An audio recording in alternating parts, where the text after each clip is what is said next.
Hey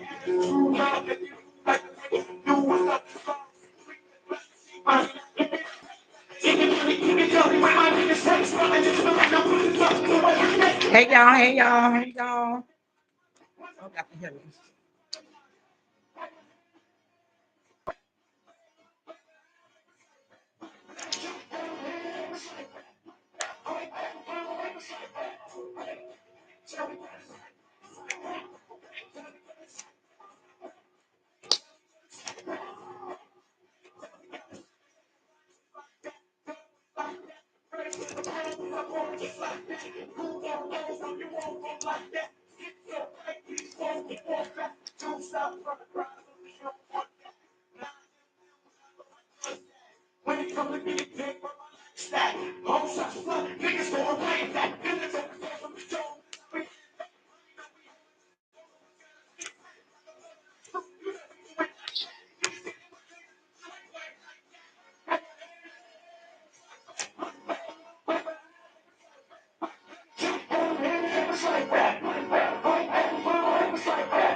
They say engage with my audience.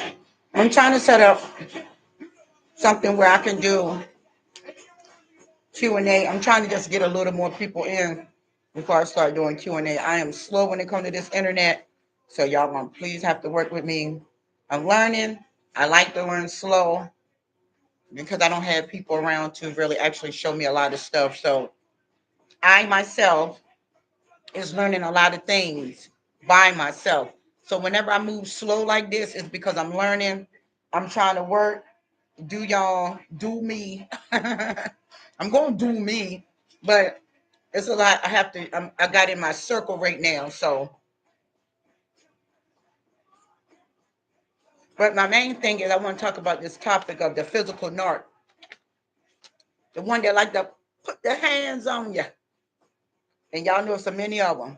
Because if you got an angry, toxic person in your house, now there are women that beat men too. Don't get it twisted. Because I'm gonna tell y'all right now, I didn't come up in a home that was afraid of nothing. And I talk. I don't. I mean, I know my mom wasn't always there for us, but one thing our mom did teach us is not to let men hit on us. So and if they did fight back, because my mom would fight. My mom was a fighter. She didn't kid. She would knock you out. She'll go to jail. She'll stab you to death. My mom was ruthless, so my mom didn't play with people, especially when she threw them hands, because she didn't play. Now I know she had a lot of anger, but and so then we did because we seen our mom, put some in the hospital, almost killed one dead. I thought she killed the man, but she didn't kill him. She almost took him. He said she almost took my glory. She almost took him away from here. So we didn't come up in a home, or my mom showed us as women to be weak. We wasn't taught to be weak as in like and letting people hurt us. But there are a lot of women that I listen to this music, y'all. I'm telling y'all right now, me and music is my best friend. I'm listening to Miss Bleak right now. It came across my playlist, and I went and got me some. Y'all gotta learn how to. If y'all women don't know how to fight back, I don't. I mean, I know you don't want to fight, but be as though you are not. You can't spiritually see people for who they are. You can't spiritually say that these people is in. You getting into their life for whatever reason you're going in there for. Because if you're not healed yourselves, and I always say this, when you're not healed yourself, you cannot see a person for who they really are. I know that in this physical realm, you got therapy. Therapy diagnoses people with MPD, PD, CPD. They tell them you're a psychopath, or they tell them that you got a borderline disorder, or they're telling them you're dysfunctional. Well, let me tell you something. Everybody, that's the physical diagnose. But when it comes to God's diagnose, you are hindered with unclean spirits. You're not delivered, or you haven't had deliverance from what happened to you. And a lot of people that just use therapy and don't use spirit, they use the spiritual side, you're gonna always have a problem with them people because they're not delivered. They haven't got the full deliverance from their spiritual side, which that's where you want to get into. If you can go into therapy and talk to therapy and tell therapy all about it, honey, you can go and tell Jesus all about it. And if you don't believe in Jesus, I feel sorry for you because it's going to be a lot of people lost in this world. It's a lot of people lost anyways because I don't know what to do. I want the right now healing. Healing don't work that way. Healing ain't right now. Healing sometimes it take you a lot of no's. It take like 1,000 no's to tell a person no. Some people just don't get it. And if you continuously let them back in and challenge you again, then guess what? It's not on that person. I don't care if that person show up at your job. If you don't want that person, listen, I don't want you. Period. Go on. Don't come messing with me. But see, a lot of you don't because you're scared to be alone. For what? Loneliness is good. I went and bought me a mouthpiece because I'm in training right now. I'm in training because I love boxing. So you get your mouthpiece. Okay.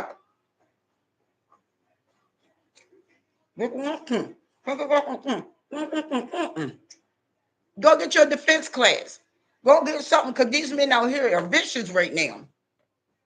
Y'all women out here provoking them to be vicious because if you don't learn the person and you don't let that person know who you are and what you stand for, guess what? You got to understand when I say do the spiritual history, and that is so true. Do the human facts on a person. You got to see what that person is about. Now, when we were young, we were naive. We weren't mature. When you're younger, you got tough skin. That's why Satan uses people to recruit younger people into their life, like get a young woman. An older man get a young woman because she don't know much. So if she don't know much, guess what? That's an easy target for Satan through that man's soul because that young girl don't understand much about life, even though her mother maybe told her how things work in life. But if she haven't experienced it, she's not going to understand it. And see, a lot of these things that people go through is for experiencing reasons. You got to experience it to understand it. And a lot of women are afraid to talk about they're getting beat on in the home. They'll hold it for long periods of time, or they'll pretend they got hit by a door, or they pretend somebody hit them with assault. You know, they'll make up little excuses just to try to cover up because of fear. And I tell people this all the time: fear gets y'all killed. Seriously, fear is a biggie for a lot of people. And I lost 2 nails yesterday, and I posted went out today and got my nails done. But honey, it's raining out there, and I am so tired. But you know, my body, when it rains, my body just gets like real achy, and it just don't want to move.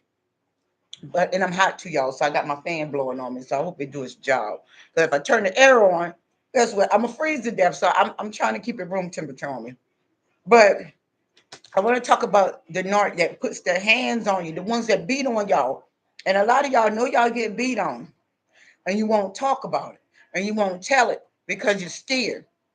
And if you do tell it, then you're gonna go and renege on what you told somebody. A lot of y'all know y'all in these homes getting beat on.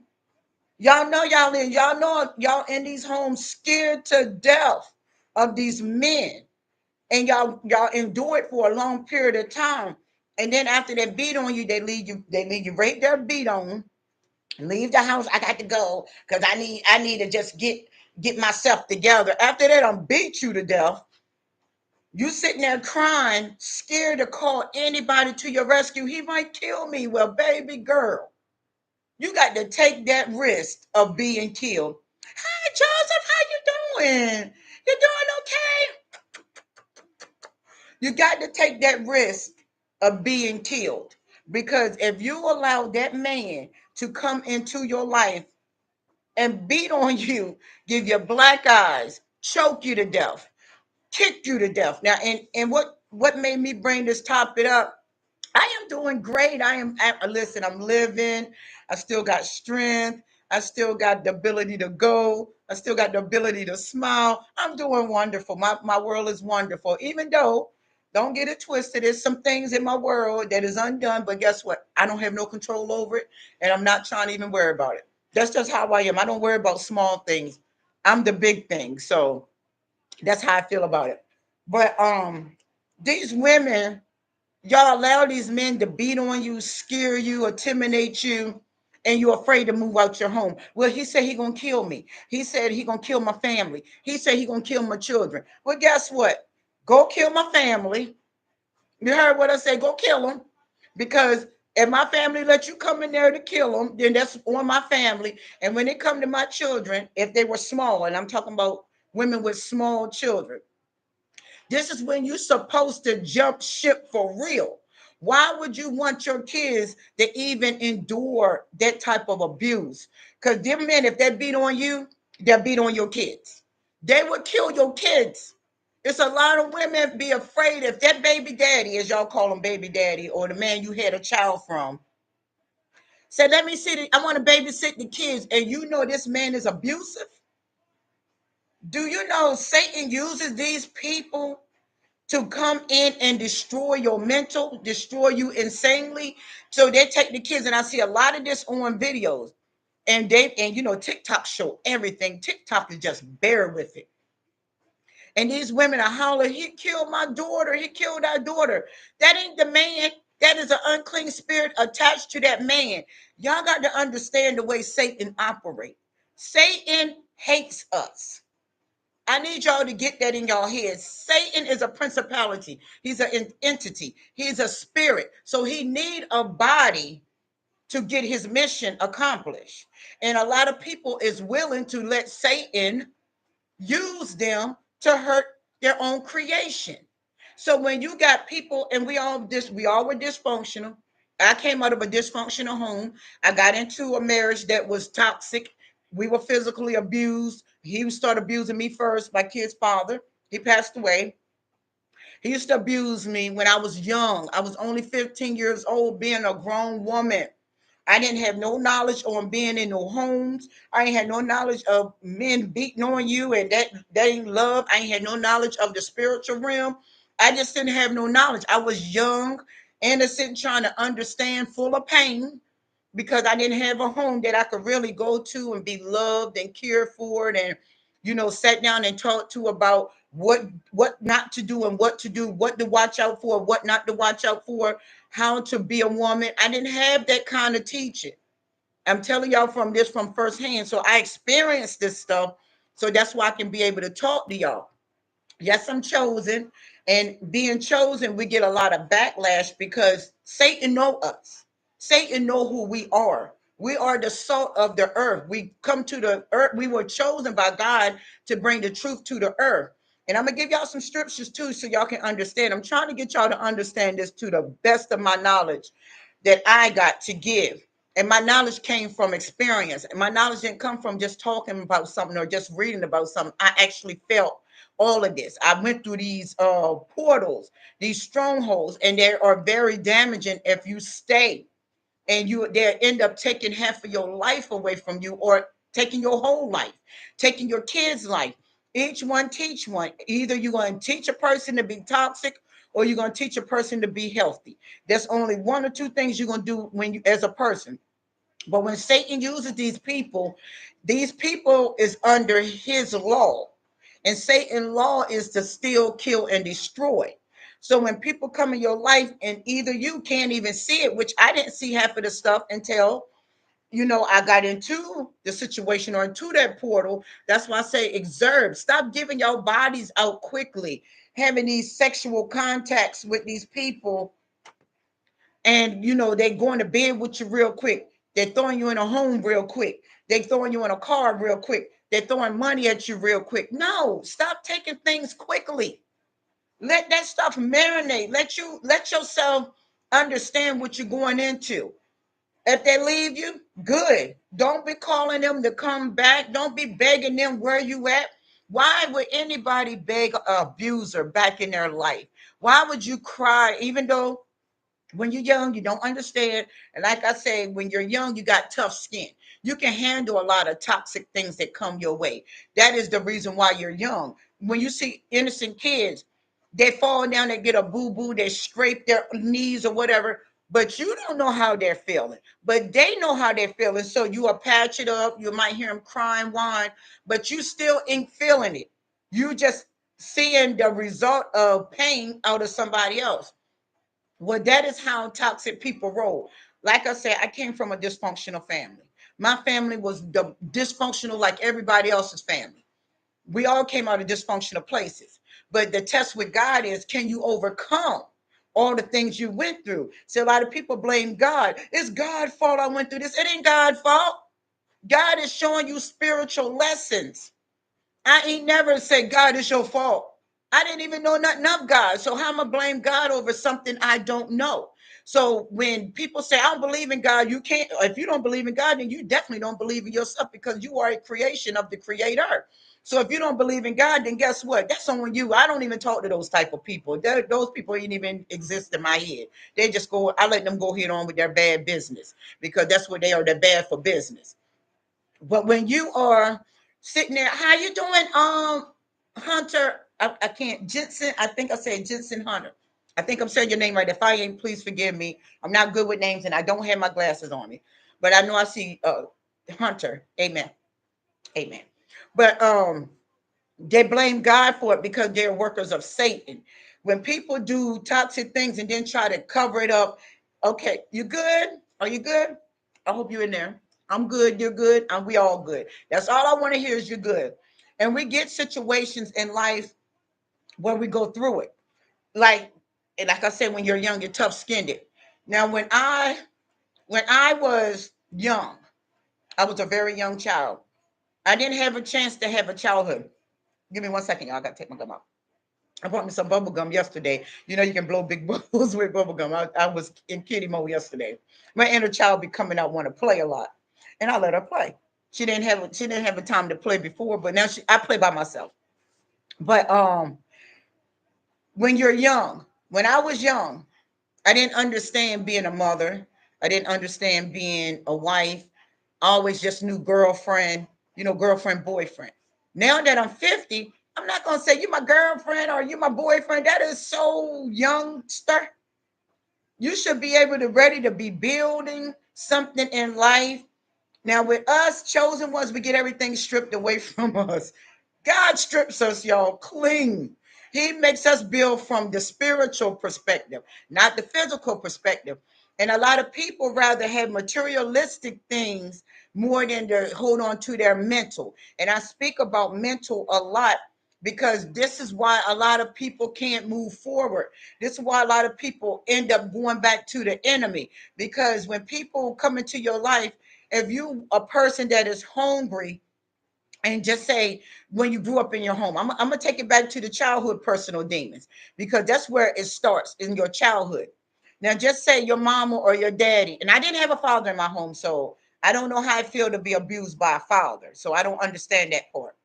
But I know how I feel to be abused by males, but not a father. And I'm grateful that my father didn't come into my life and make a mess of me and then leave my life. He just stayed away. That was cool. I was with that. You get what I'm saying? I'm not mad about that. I'd rather have an absent parent than have a toxic parent absent and driving me insane to go out in the world to fail. I have a problem with that.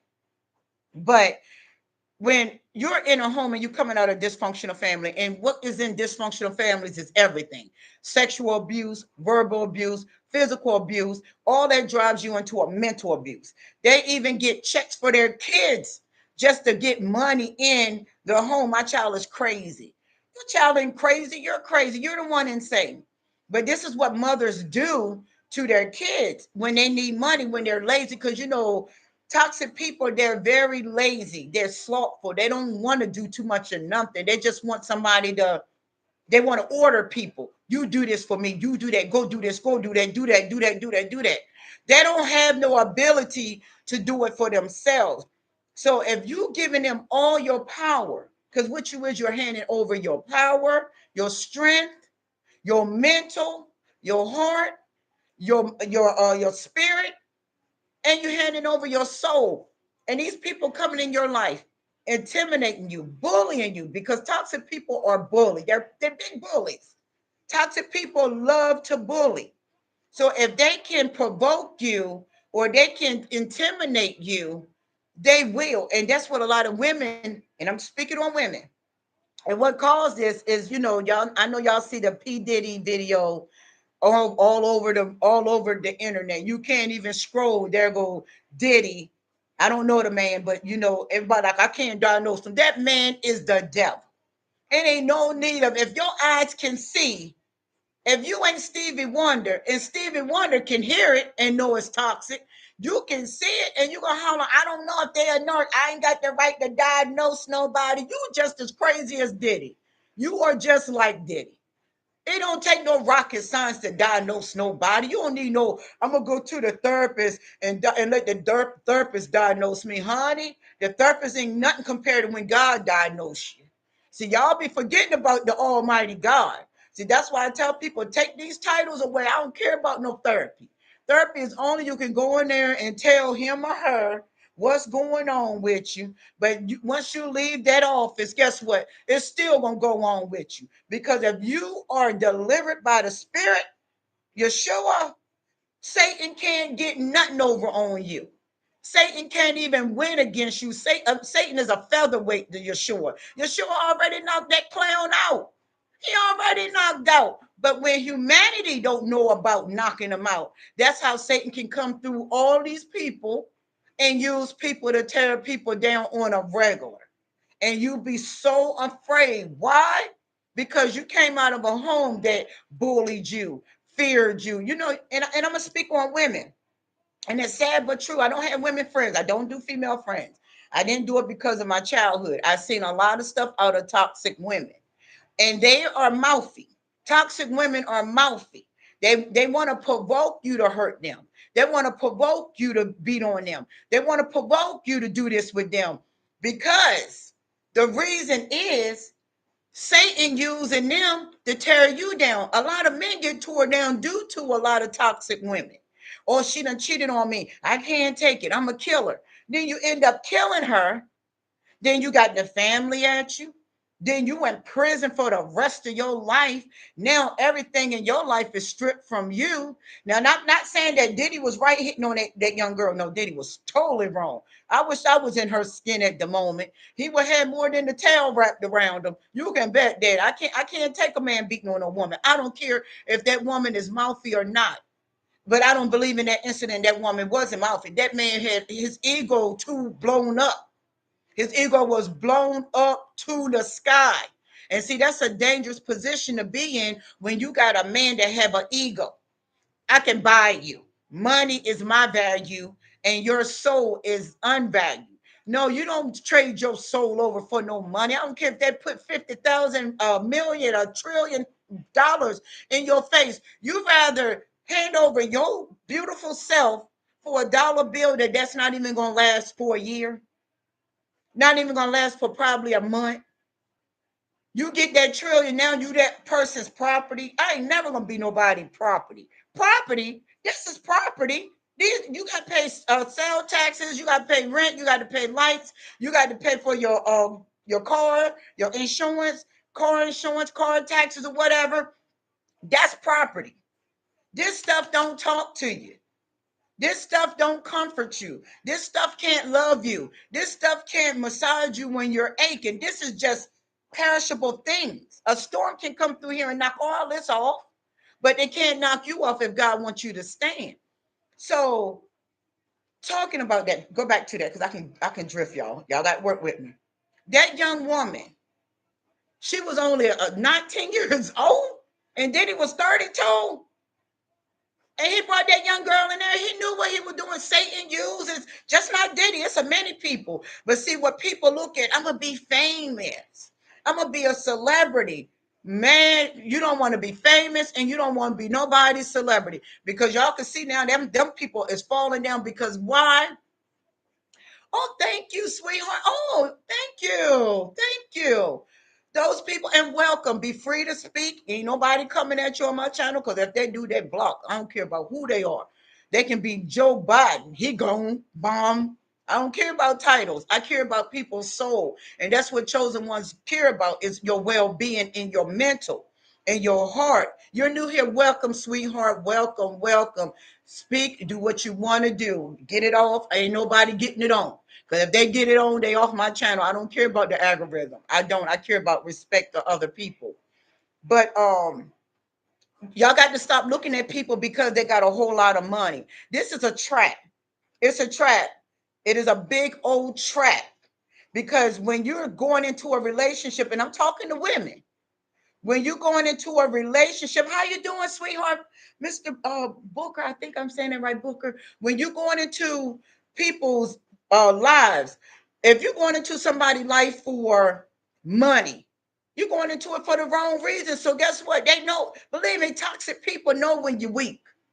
They know when you are weak in an area. So if they throw you a whole lot of money and that money make you smile and glow like a little kid, like, oh, I got a new toy. Oh, he brought me a new bag. Oh, he brought me some red bottom shoes. Oh, he brought me a 2.5 million ring. That toxic person already know where you weak at. And that ring ain't gonna last long because now you're gonna have to take a whole lot of pain for a 2.5 carat ring because you were weak in the area called money. If they can come in your life and sex you quickly, guess what? They did everybody else like that. So now you are in a flesh tie, not a soul tie. You are tied in bondage in together with the flesh. Satan operates on the outside of the body. He can't do nothing with the inside. And a lot of people are weak in the inside because they're letting these portals drain them on the outside. So if you can't be strong in the inside, guess what? You can't beat Satan. You can't even knock him out with one punch. You might shake them a little bit, like them toxic people. I don't want you no more. Okay, I'm out. They shake it off a little bit, go away for 2 or 3 months. They're coming back around. They're spinning the block.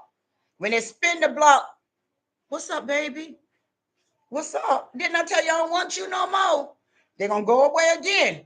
They spin the block. They come back around and they're gonna keep trying and trying and trying. You keep standing and standing and standing because there's too much domestic violence going on out here. It's too many women that's battered or being battered with children. It's not nice for it. It is not a nice situation, or it's not a good feeling for you to drag your children into abusive situation just because mama didn't give you money when you were growing up. My mother didn't give us a lot, but guess what? I'm not going to sell my life because I didn't get a lot. Oh, well, I'm not getting into no relationship with no man because I need somebody to take care of me. No, I'm going to go take care of myself. I don't care. I might not have red bottoms, but I can have somebody bottom. I can have some type of shoe on my foot. I might ain't wearing the latest Coach bags, but guess what? I don't wear pocketbooks anyways. It's too dangerous out here. I ain't trying to set nobody up to think they're gonna rob me for practice. Because that's what you're robbing me for, practice. Because by the time you finish robbing me, I guarantee you, you won't rob nobody else. Because we're gonna have a go. I ain't got that far yet with Christ. Somebody hitting on me and I got to let him go. No, we ain't playing that hitting game. Don't sit there and settle just because you in a home. And a lot of women were taught this: let the man be the head, you be the weaker vessel. Never submit to evil. Never. If they ain't got God in their life, if that man can't even pray for you, if that man can't even make sure that you are comfortable, you got a heart, your heart is stable, you're protected, they can shield you, they won't never disrespect you. Why are you in that relationship? Why are you in a relationship? Because you can't be alone? Of course you can. Being alone is the best thing you can ever do for yourself. I've been alone for 5 good years, and believe me when I tell you, it's a beautiful thing. I'd rather do bad by myself than bring somebody into my life and help me do bad. That's a double dose of knocking you down with Satan again. You got to make sure that man and women, because there are women that beat men. I done seen some women put the whammy on men. I'm like, man, you let that woman beat you up. Before I, was spiritual. You let that woman beat you up. When a man let a woman beat him up, there's a problem. Because if I'm a man and a woman is beating on me, she getting locked up. I don't care.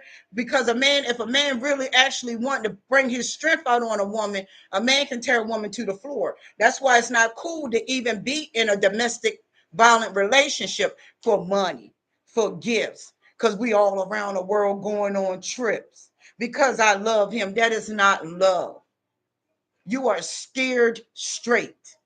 You have a scarcity mindset where you can't focus. You're easily to be bullied. Why is that? Why are you easily to be bullied? You got to ask yourself, why am I so easy to be bullied?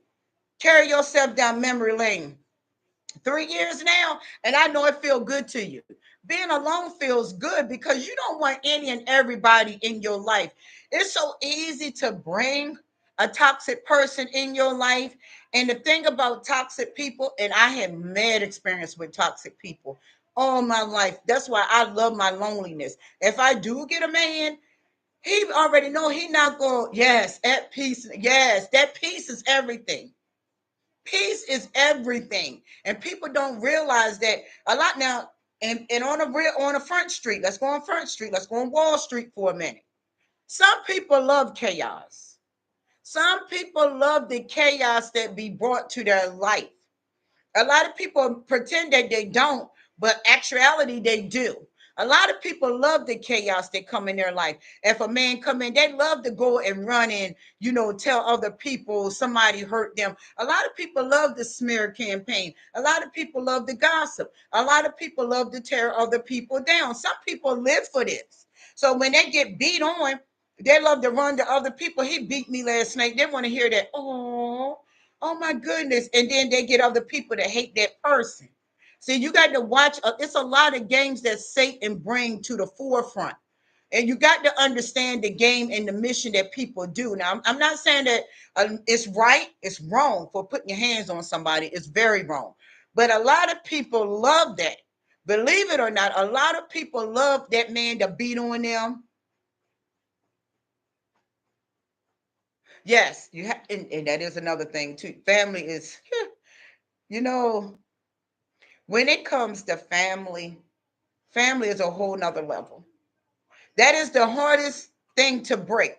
But if you can break being away from your family, because family is abusive. You can have a mother that beats you to death. You can have a father that beats you to death. You can have a grandparent, man or woman, beat you to death. Them funky, no good for nothing uncles. If you're an uncle and you're a good uncle, give yourself a hand clap. But majority of them uncles, they're some nasty, ugly demons. I can't stand that title, uncle. But them aunts, I never had no aunt, so I don't know. If I had a female aunt, she wasn't in my life. Or you got grandparents, it don't matter the title. Strip them titles away and look at that man or that woman for the soul that they are. If they're carrying evil spirits, they gonna tear you down. That's why a lot of people that's toxic coming out of these toxic families, uncle sexually molesting you, aunties sexually molesting you. You think some of these girls are lesbians, or as they call them back in our day, bull daggers, for just because they just bull daggers? Nah, somebody showed them. Somebody introduced them to homosexuality. You just don't wake up one. You just born in the world. I'm a homosexual. That just don't go that way. Or I wake up in the world. I want to be a drug addict. That just don't go like that. And you don't have to always either. Let me put that too. You don't have to always be an abusive home, because I'm gonna show y'all. Y'all know I'm gonna talk about my daughter. I love her to pieces. I can't. She never hear no more. But when I lost her in December, when she passed away in December, she didn't come out of abused home. I protected her and my other two boys with all causes. But when they get introduced to the world, do you know the world can smell something fresh or something different? Your peers can smell when you're fresh and you're something different. See, it's all around you.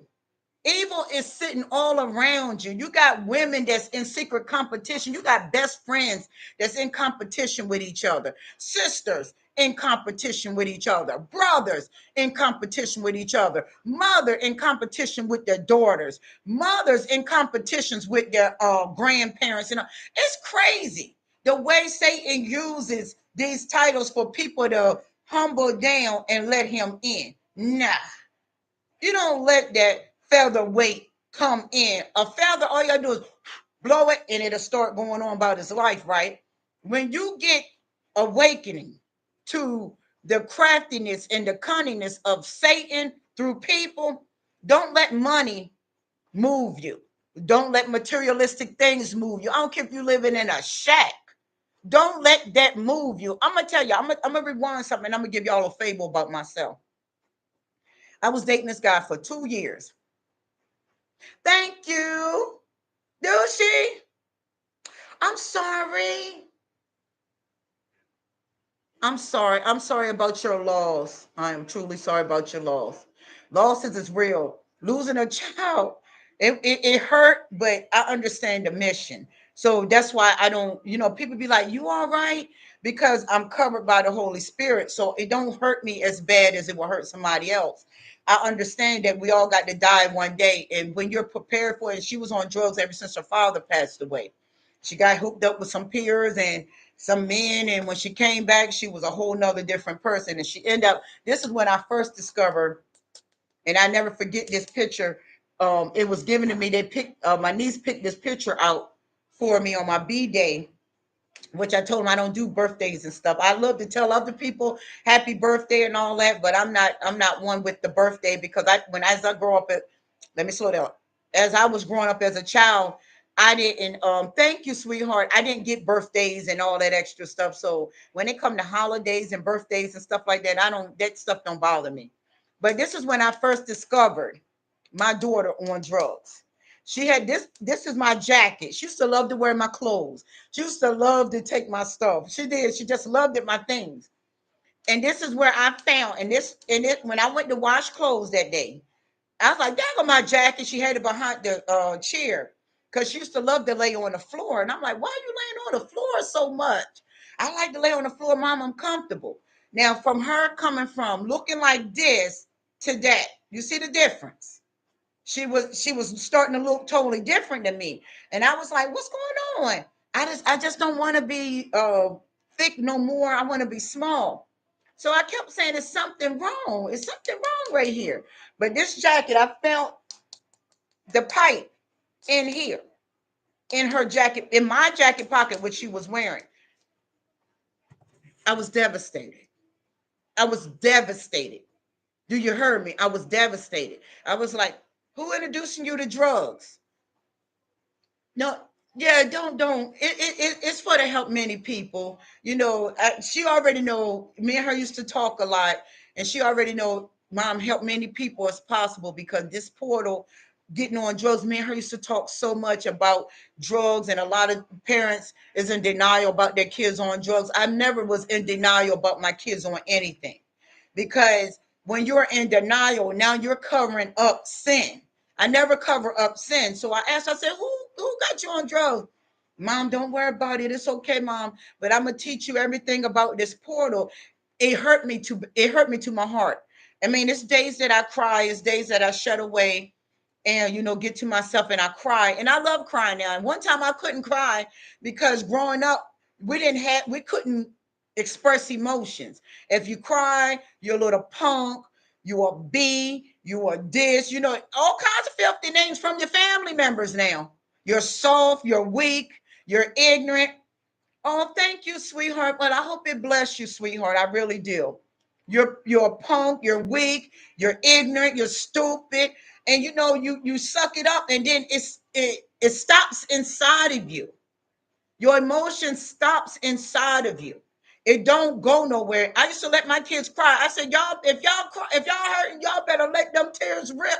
And I'm not playing with you. And see, I was a mother that, I allow my kids to come. If they want to cry on my lap, they want to cry on my shoulder, they want to cry on my back, do so. I don't care if you want to cry in my face.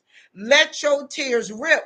And my boys, I got a son in prison. He there for 18 years of his life. Woo. And I have to deal with that as well, because when he got taken away from me, he got hooked up with his peers, and my daughter introduced him. See, siblings can introduce you too. Siblings can bully each other. Brothers can bully their brothers. Brothers can bully their sisters. I mean, it's a lot of stuff in the home that people don't talk about.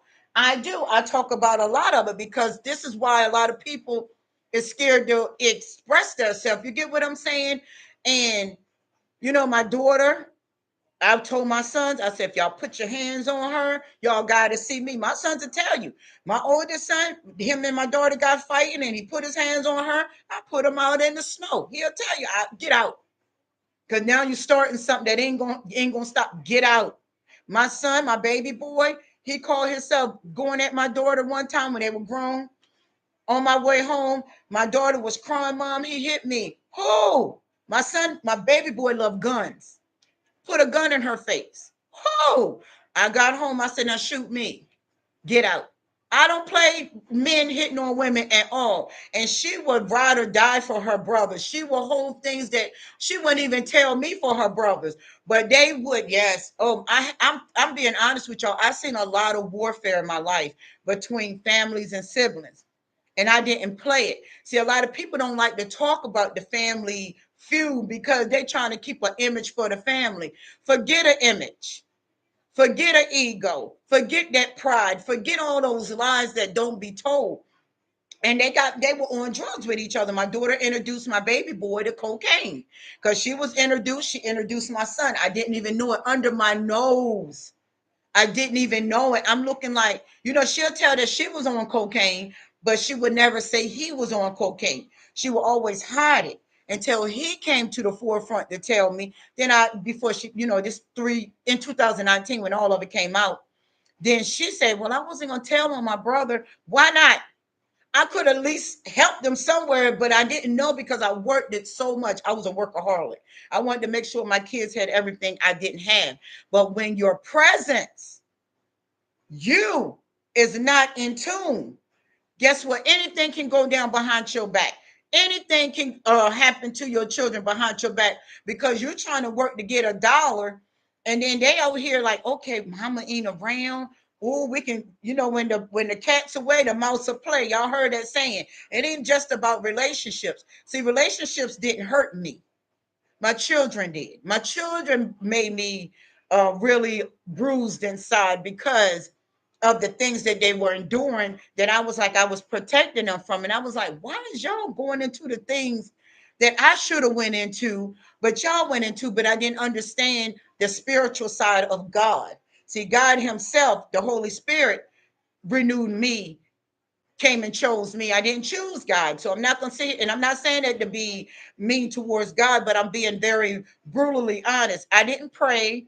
I didn't fast. I didn't read the word of God. I didn't do none of that because I didn't know nothing about it. And what I seen in this world, I was like, y'all folks say y'all represent the creator or God or Jesus. These people y'all talking about, and y'all still acting like Satan. There's a problem somewhere.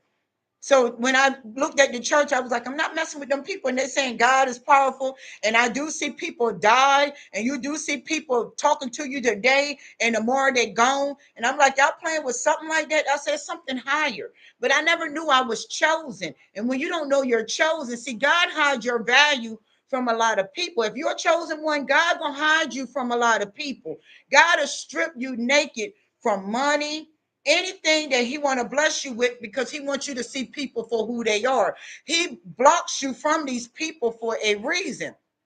I had to go through everything so I can understand other people's pain. So now that I know my mission, I understand the pain. I can get up here and talk to people and help people get through things because I done endured it all except for Satan taking my life. But let's get back to the narc that beats up the people. I was in a physical abusive relationship with my kid's father. Very abusive, very abusive, very abusive. I don't even see how I still got a face. I don't see how I still got a body.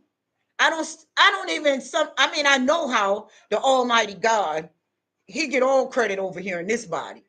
But I don't even see how I can still sit here and talk to y'all and be in my right mind with it. I mean, when I said physically abused, what P. Diddy did to that little girl, it was not compared to what I went through. Dragged, busted head, black eyes, not 7 years. Yes. I was in my marriage from I wasn't married the whole time. No. We got married on Easter Sunday, and I didn't even know it, but that was that was then gone and ain't no more of that. But I got into the relationship with him in 1991. I got out the relationship in 2004.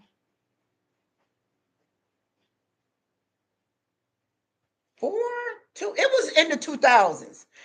I was 28 years old when I got out. I wasn't going in it no more. When they tell you they're not gonna hit you no more, don't fall for that okie doke. And this was a preacher's son. So don't even come and say, well, I was in the church. And no, this was the preacher's son. I was married to a preacher's son. The father was a bishop. So it ain't got nothing to do with your children are bishop out of a spiritual home. Because guess what? It don't even work that way. Because God just don't ordain people. Many called, few are chosen. It don't matter if they in the church or not in the church. Satan is Satan. I don't care if they got billions of dollars, they got a franchise. Satan is Satan.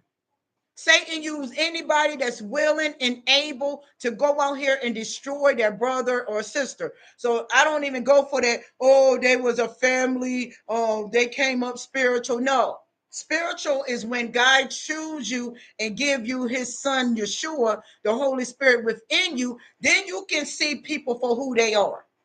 I don't care if they say I was diagnosed. I was diagnosed. My therapist said I was crazy. No, you're not crazy. You're spiritually damaged. Yeah, your therapist gonna get paid because that's what people been doing for years. Oh, I ain't got the I'm not certified. We're certified. We're ordained by God to call out these scorpions. We got we ordained by God in the spiritual realm. So the therapist might be your greatest gift, but God is our greatest gift.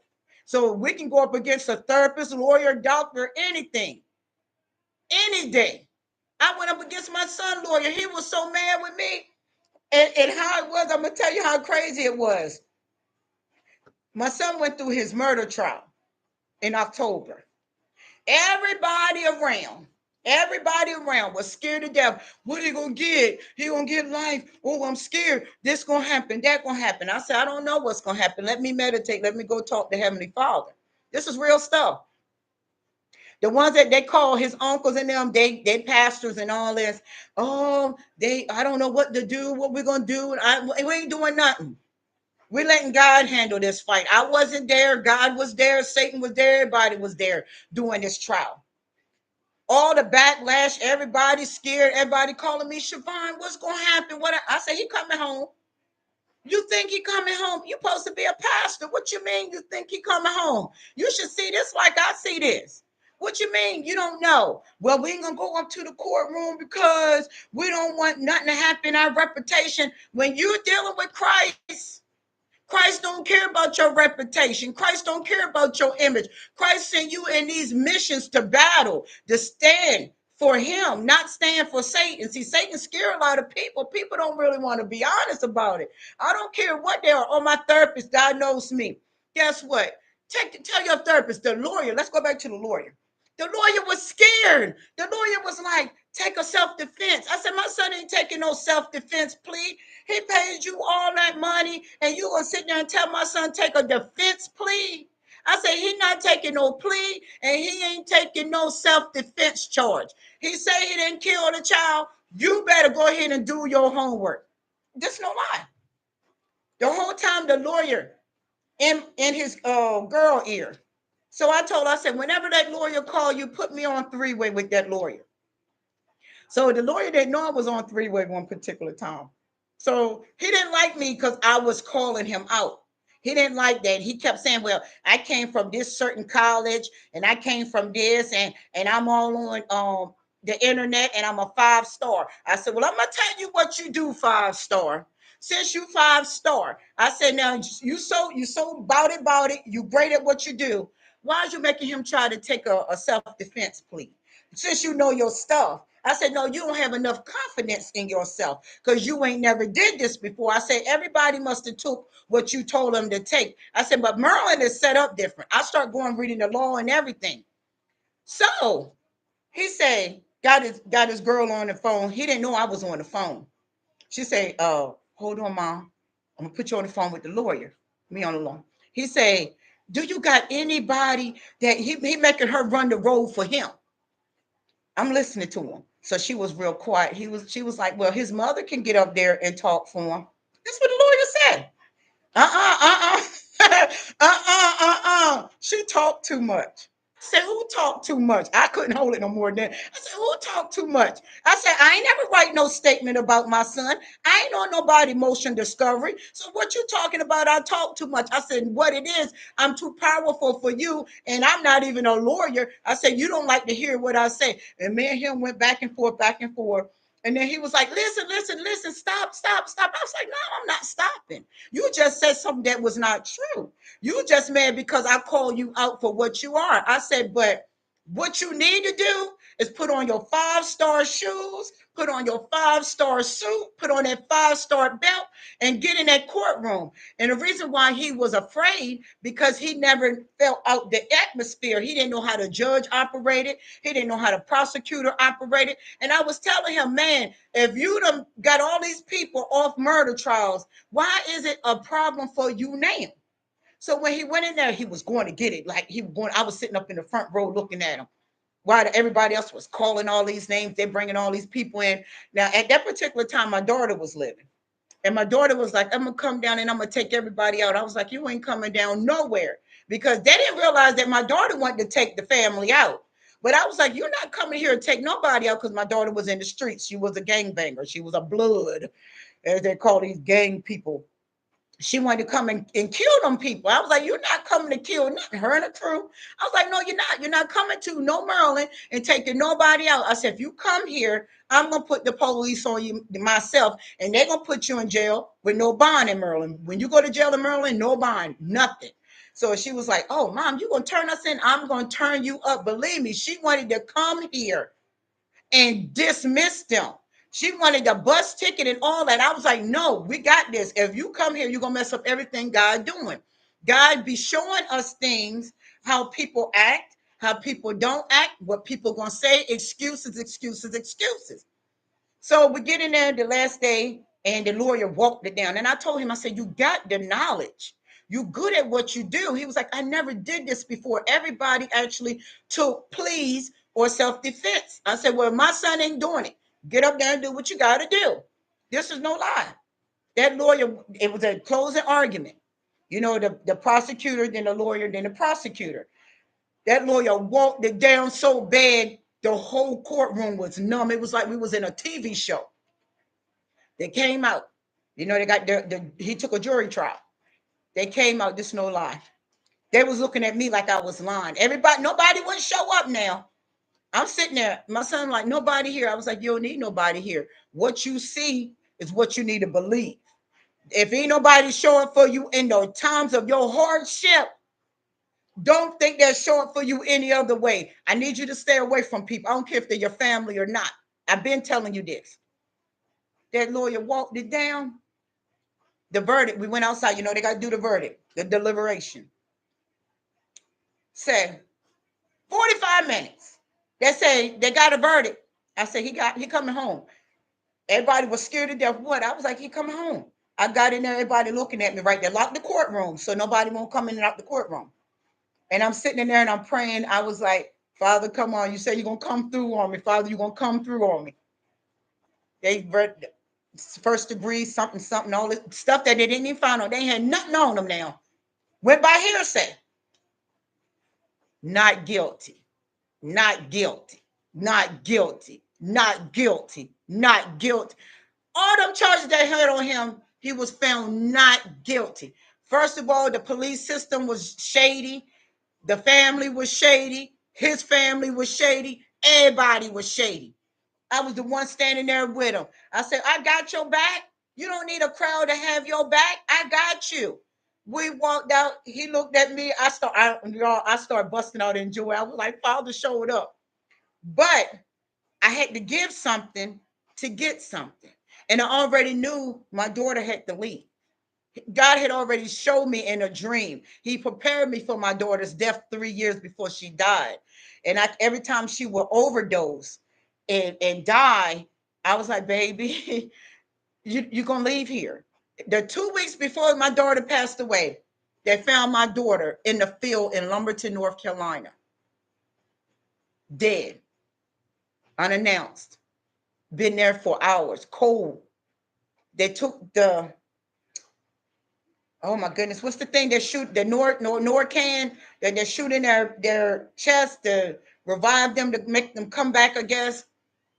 And I never forget it. The girl found her in the field. The police and them had revived my daughter back. She called me. She said, Mom, I died again. I said, Vaughn, if you go back this next time, the Heavenly Father gonna take you. I said, do you want to die? And she cried. The cry that she gave me, it's gonna always stick in my head, but I don't let it undertake me. I say, she said, I'm tired.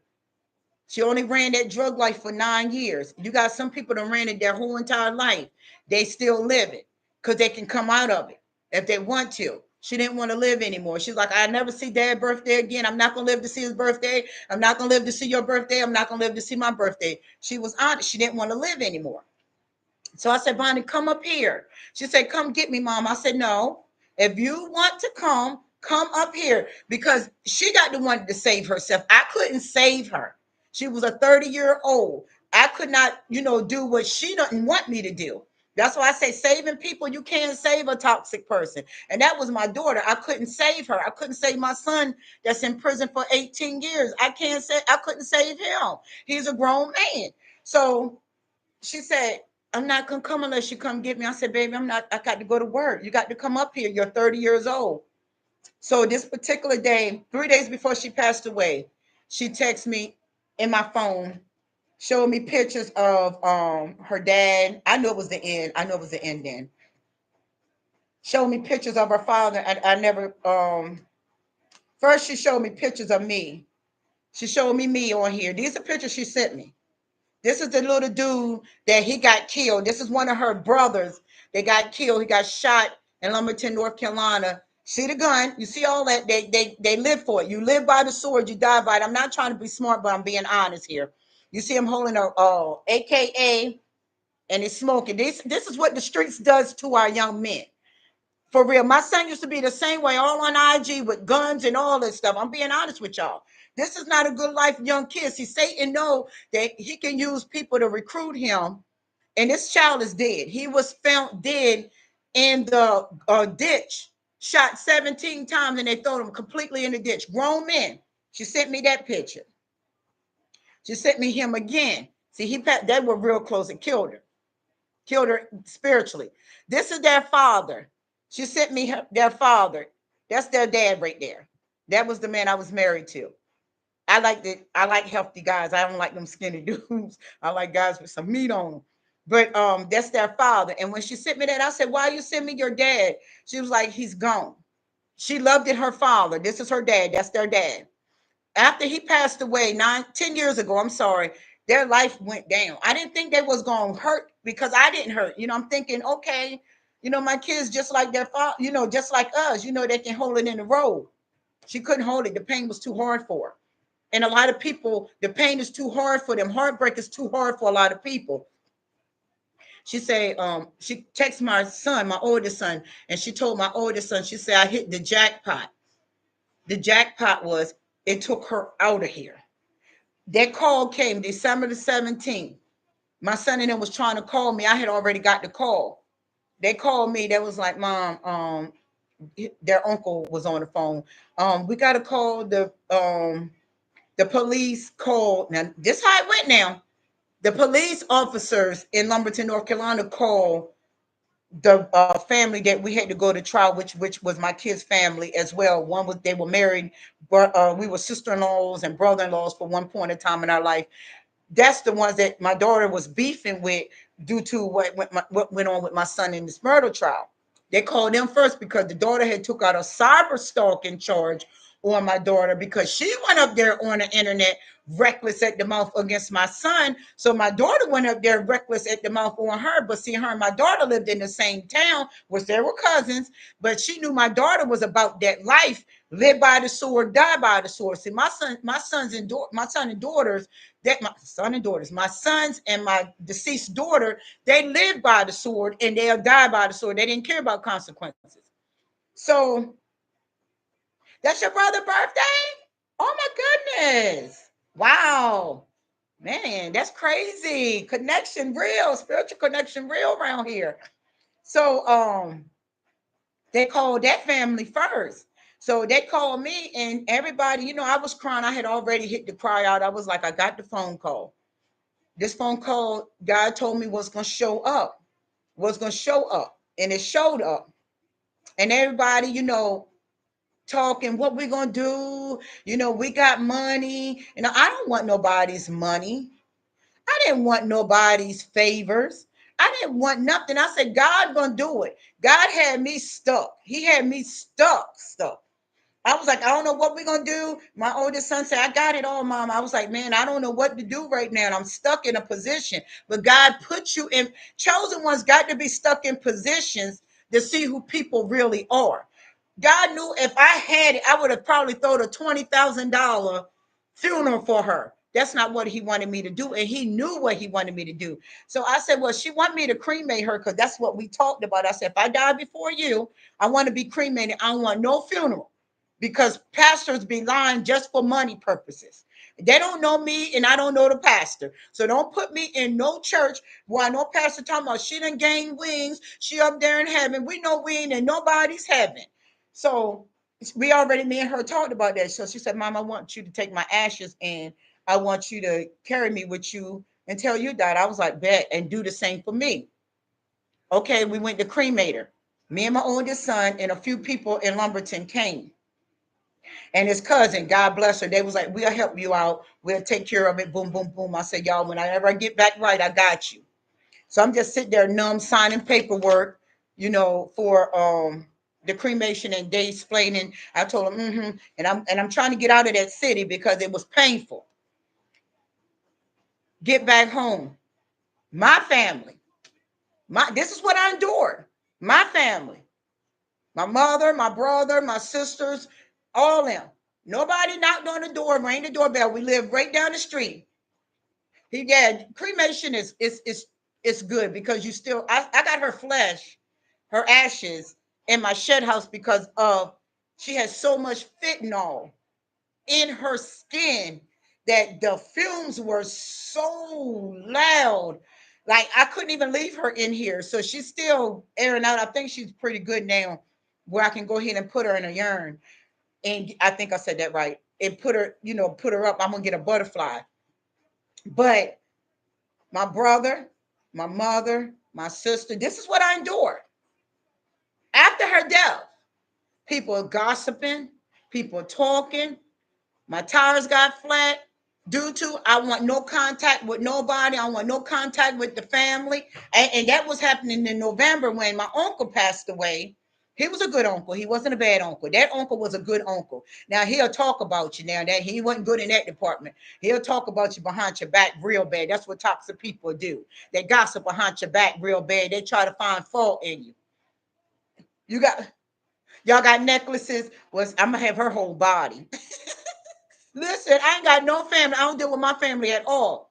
So when my uncle passed away, that's when I brought it to the forefront because see, my mother was doing shady stuff. So I brought it to her forefront. Why is you trying to hurt your daughters?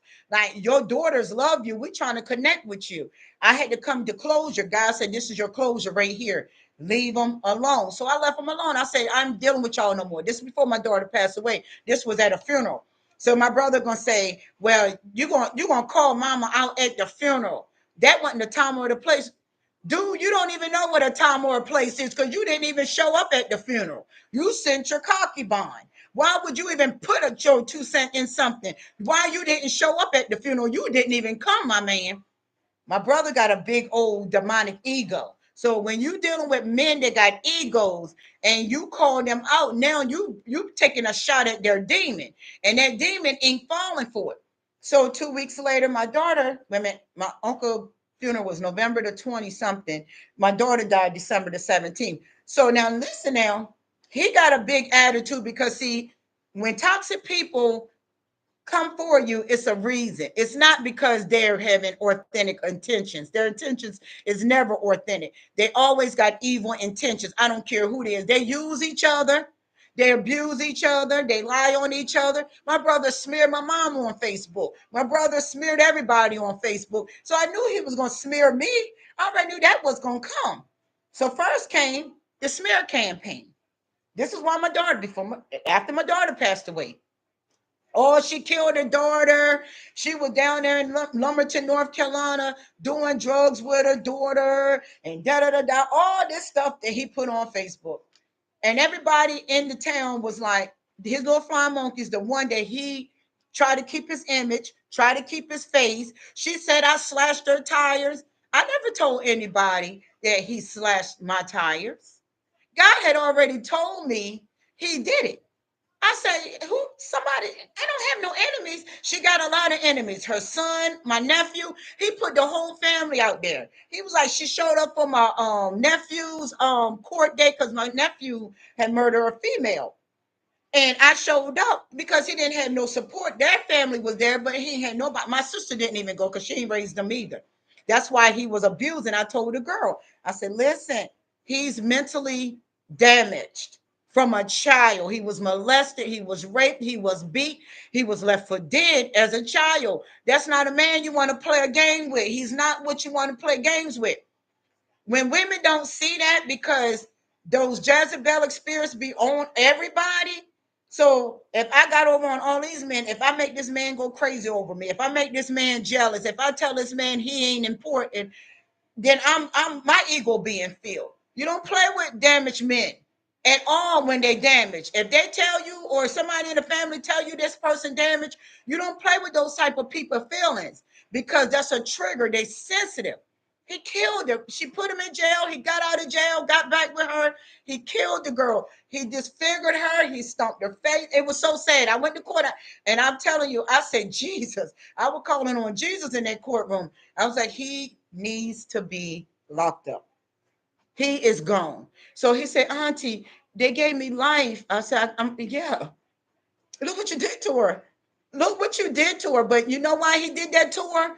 He said, all he saw was his mother rejecting him, which is my sister, rejected him, abandoned him, calling him crazy, calling him stupid. You ain't nothing. You would never amount to nothing. You know why she did that? Because our mother did that. And she took what our mother did and she took it and gave it the same treatment to her very own children. I wasn't going to live that life. I would never told my kids they were nothing. My kids could never say, my mother say I was nothing. I was stupid. I was dumb. I told my kids, I said, be all you can be. If you in the streets, listen, you can't hide from God. Why is you hiding from man? You in the streets, you in the streets. Mama never told us, tell us what we need to do. If you don't come out, you either going to die in them or you're going to end up in jail. My son end up in jail. My daughter end up in the graveyard. Well, in my shed house. She's not in the graveyard, but I'm just saying the graveyard. This is how it go. So my brother put on there. She killed. She went. These people at her. Those people wasn't at me. When he flattened my tires the first time, he lived right down the street with my mom. He could walk right past my house. At that time, I didn't have my Ring doorbell camera on my phone. Didn't have it. Slice stuff. I was in the corner one day. I came home. I was depressed. I slid in. Get up, tires on 4 flat. I was like, what in the world, Heavenly Father? I'm already going through it with my daughter, not even a good month. My daughter was passed away. I'm still trying to mourn. I'm still trying to get up and go to work. I'm in a deep depression. My son came and got the tires and put some tires on for me. No later than 3 weeks later, almost a month later, my brother come back through. Holy Spirit say, he coming back. I was like, coming back what? To hit you again, slash my tires again. 4 flats in a month's time. I got pictures. I sent it to my homeboy, my friend. I said, look at this. Look at, they was by my car. Him, my mother, and his little girlfriend. They were laughing at my tires. My brother had a hood on his head. They're showing my mother what I'm saying on these videos. I don't care because what I say once, I can say it again. And my family already know how I feel. They laughing and my mother shaking her head. They parked right beside my car on four flats. God said, I'm going to handle it. Got the tow truck come.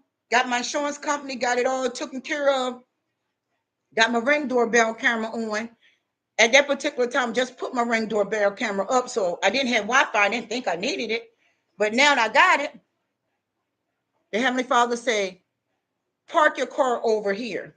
I would park it over there. The same boys that he said sliced my tires were the same dudes that was watching out for my car. They was like, Miss Siobhan, we'll never take your car. We've been in this, I've been here since 2021. They said, Miss Siobhan, we've been in this complex with you all our life. We ain't never did you like that. And if your brother is doing that, he's a nasty one. I say he a nasty one then. Because nobody ever called my brother out on his foolishness. See, demons don't like when you call them out.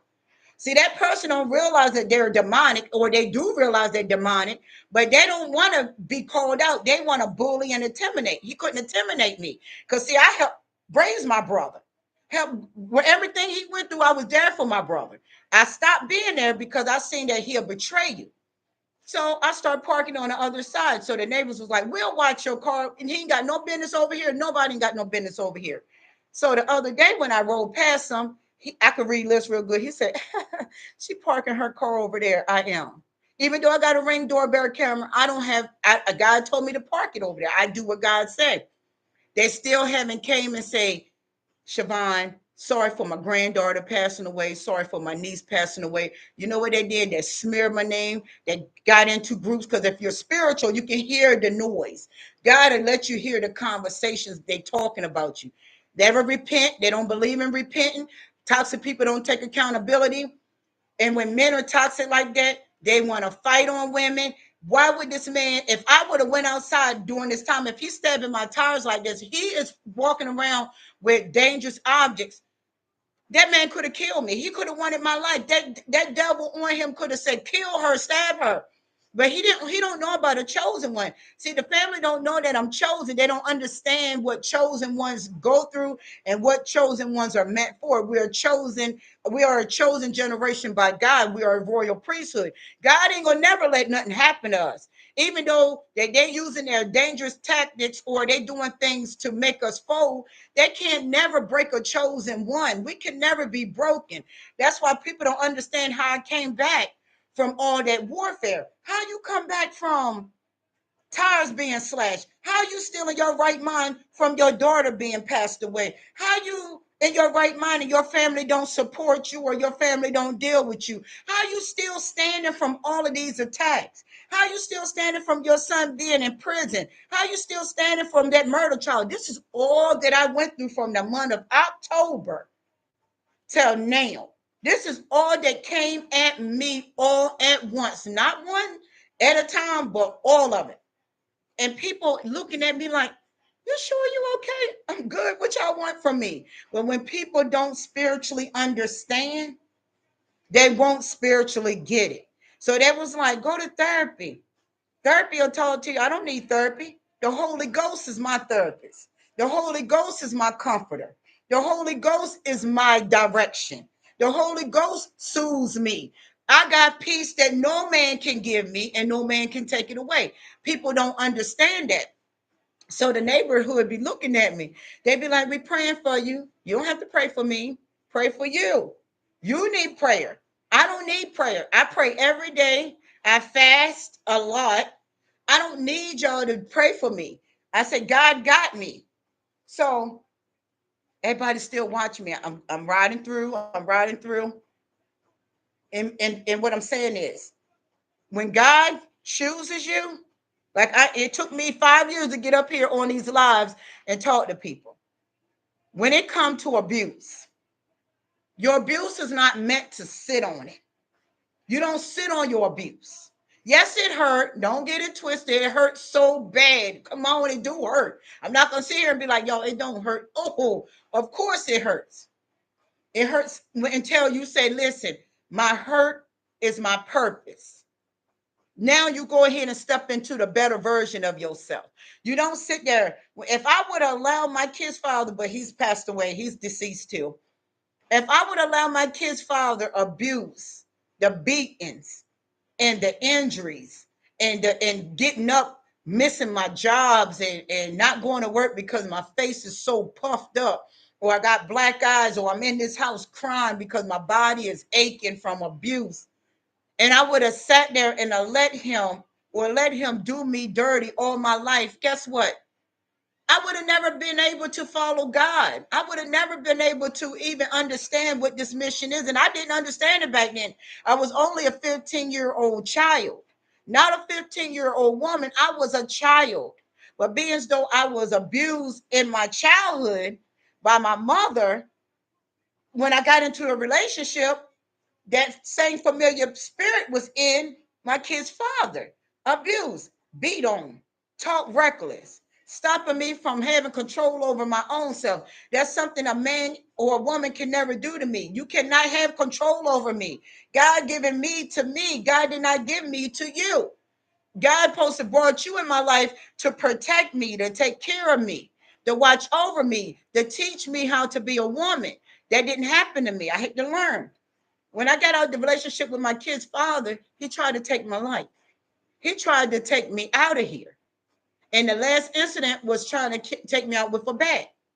He got my kids together, babysitted them that day, took them for the weekend, and we were split up. I wasn't going back ever. Took my kids that weekend. I had a friend. He's brought the kids. I'm bringing the kids back. I said, you're bringing the kids back. See, they'll get and ask the kids questions. These toxic people, if you got children with them, they'll take the kids to ask the kids question, what's going on in the home? Who mama seeing? What mama doing? Or what father doing? Or what daddy doing? Took the kids for the weekend. Give me a second, y'all, my lip gloss. So I had a friend over that day, that particular day, had a friend over. And he stayed with me that night. Now, mind you, I left my kid's father, I left our home and stayed with the same woman that was against my son on this murder trial.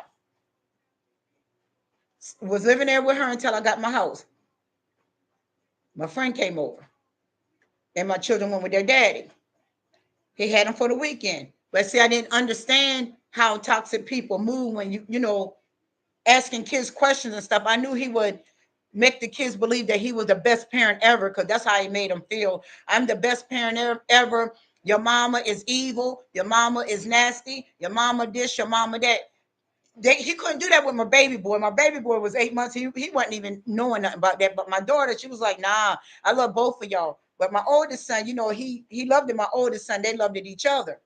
So he come the next morning, knocked on the door. I was like, whoa, what are you doing here? He got the kids for the whole weekend. I know you in there. I know you in there. And the door had a diamond shape. In those trailer houses, they got diamond shaped windows. He had that bed. He took that bed and knocked that window out and let his hands in. I said, oh, he coming in. I told the guy that I was with, I said, I don't know if you're going to fight back, but I'm gone. He come running through the house. This is no lie. I opened that back door up and went down the back door of the steps and hit a pothole and fell on the ground. And all I could hear was the bed saying whoosh across my head. And by then, he went back in the house. I don't know what, I mean, I know God set all this up. He went back in, and him and my ex partner, they got into it.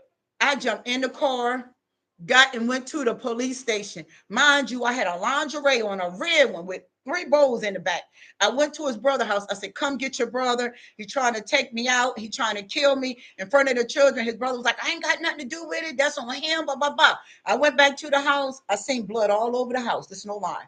I said, see, in my head, I thought he hurt somebody. But God had switched to where he got hurt. He had got his face cut wide open. This is no lie. So I called the hospital. He was so angry with me. I was like, what you angry with me for? Why did you even come to the house to try to take me out? Believe he had women and everything. I endured all of that while he had women leaving me, put me out to be homeless. I've been all of that, y'all. That's why I don't mind to get up here and talk to y'all. I've been homeless as a woman.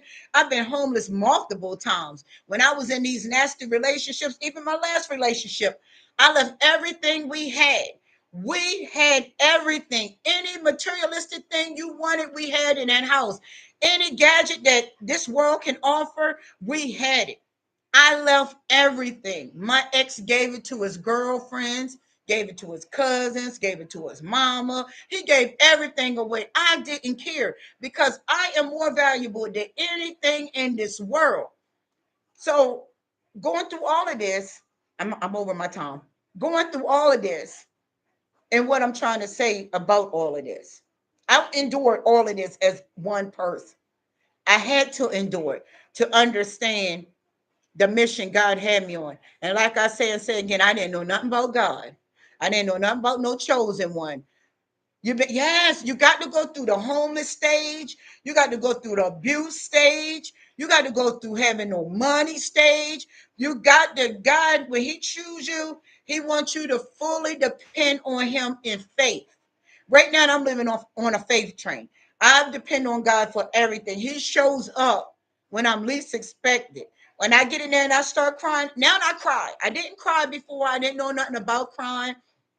I thought I was weak when I cried. I thought I was weak when I would say, I love you. I thought I was weak when I would sit there and feel soft because I was told I was soft. I was told that I was a chump, but they didn't really know me because they never was around me long enough to even know that. They just seen the empathy in me. And when you're chosen, we got empathy. Just our empathy is strong, just like their demonic forces is strong. We are not sent by Satan, they are. Everybody that is living, they're not all God's children. And see, that's something people got to understand. Just because God is living in you, don't mean you're God's child. Everybody is not going to make it to see God all their life. Some people is going to hit the pit of the fiery pit. A lot of them is going with Satan at the end of the day. But a lot of people don't want to get right. They don't want to go repent. And I hear a lot of people say, well, they're not going to say sorry to me. They're not going to tell me they love me. They're not going to, well, guess what it's time to do? It's time to get out of the relationship. I don't care if it's your mother, your father, your sister, your brother, your grandparents. I don't care if it's your boyfriend, your girlfriend, your husband, and your wife. If they don't take accountability of abusing you, or they don't take accountability of mistreating you, because see, a lot of people don't understand who the chosen ones are. See, God hide us. We are diamond in the rough. God hide us to see how people going to treat us. We go into people's world to see if people can understand who we are, or if people can see our value. People can't. If you can go on Ezekiel and it talk Ezekiel 14 or Ezekiel 28, it talks about how Satan loved his beauty. And if you notice, yeah, they gotta go. They gotta go when they come in. Yes, they come in with them little nasty ways. I'm gonna ghost you because I don't know my value, but I'm gonna project that on you because you know your value, but I don't know mine. So you got to pay attention when these people come into your life. When these people come into your life, you got to see what they're coming into your life to do and what they're in there for. They coming in, if you go to bed with them real quick, you done right there. You giving up your girl or your man that quick, you done right there. Women do it too. People look by sight a lot. Or they got a good body on them, or they look beautiful, or they're handsome, or they got a lot of money. Guess what they're gonna do? They're gonna come in and they're only with you for something they are or they have a void in. A lot of toxic people are voided because they don't have emotions. They're scared to tap into it because they're scared to go back to that reality. See, it's a reality that they're scared to face. They're scared to face that broken childhood. I call it CPD, those childhood personal demons. They're scared to tap into them childhood personal demons. As Paul said in 1 Corinthians 13, when I was a child, I spake as a child. When I was a child, I did childish things. But when I became a man, I put away childish things. He said that way, but y'all know what I'm talking about. Excuse my music. Y'all, I got music on that keeps me hyped up. He said when he was a child, And we all been through trauma. Don't let nobody tell you I ain't never been through nothing. Yes, they have. See, this physical world got a lot of people blinded to the spiritual world. So if you get to a man or woman that got a booming business and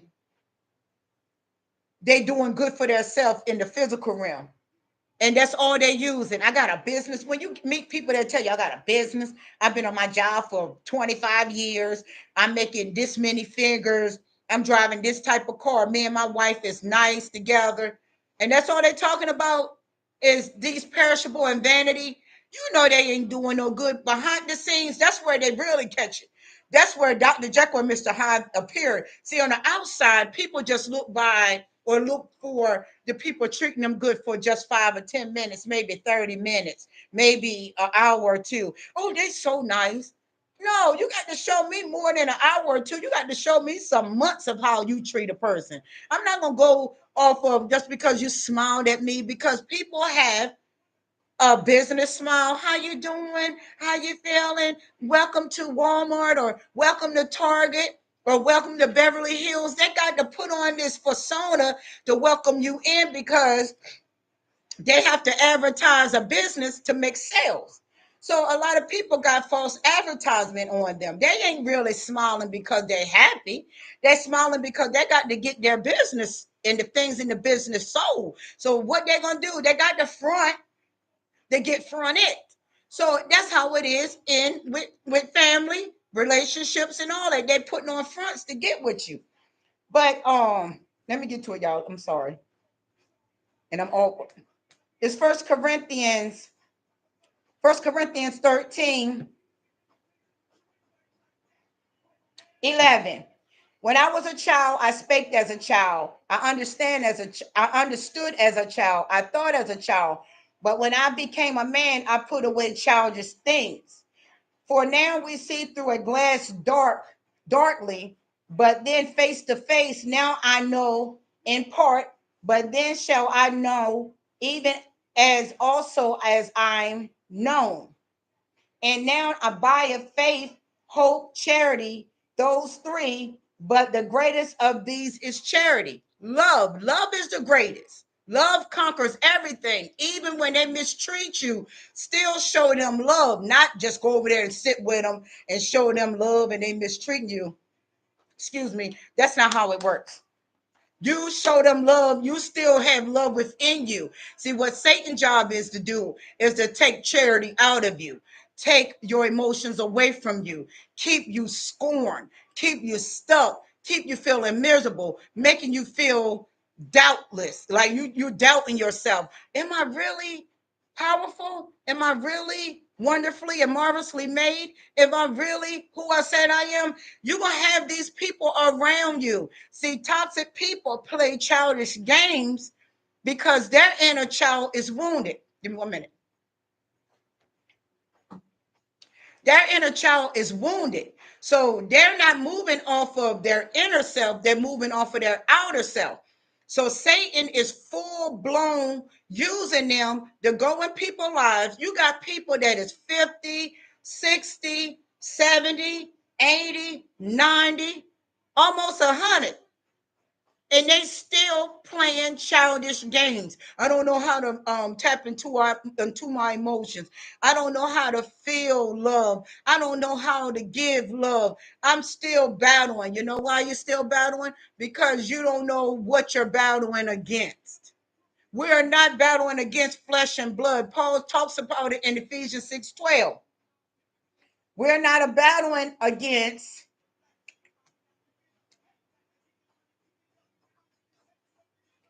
for we wrestle not against. I don't think y'all gonna be able to see that on this one. I don't think y'all can see it.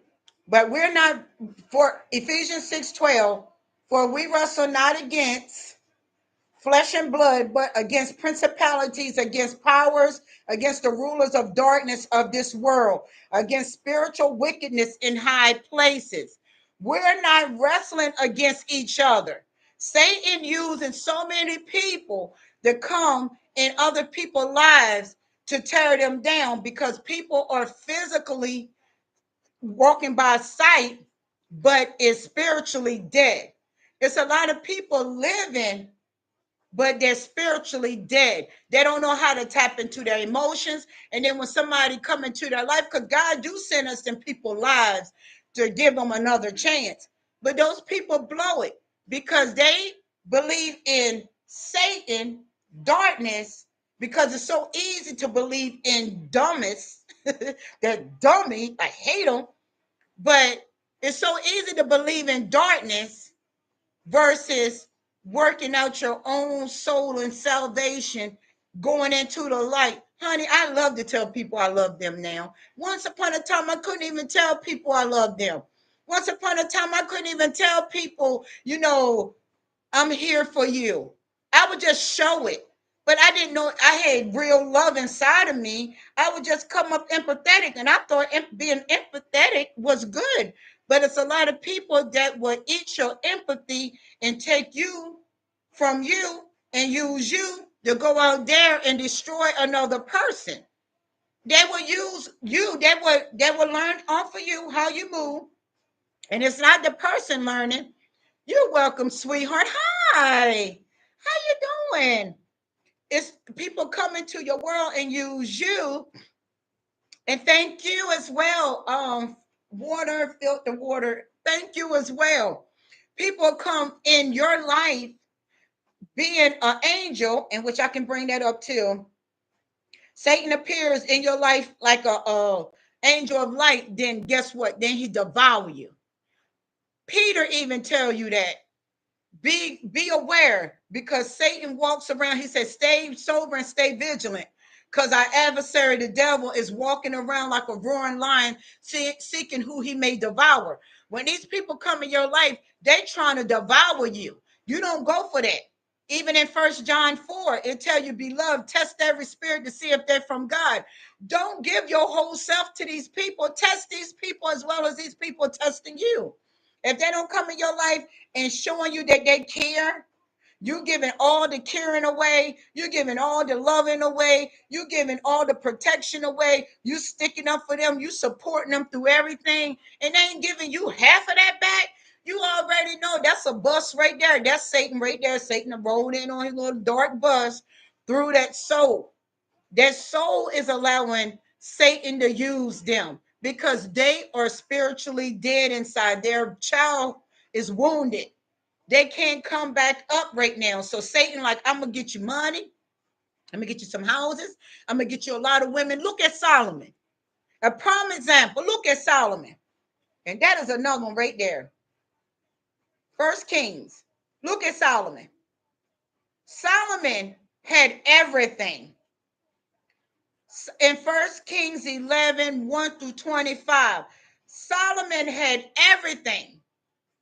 God gave Solomon wisdom. Hi. Oh, hi.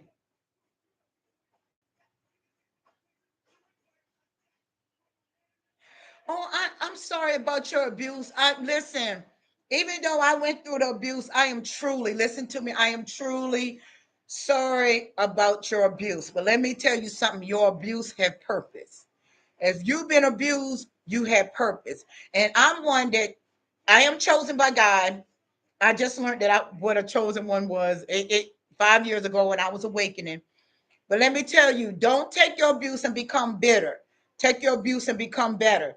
You can be a leader. Your leader right now. Don't follow nobody. Read your word. A lot of people be like, God, I don't believe in God. I don't believe in Jesus and all. That's on them. Let them demons go ahead and talk. Satan just mad because Yeshua, Jesus, Yahusha, whatever you call him, knocked him out.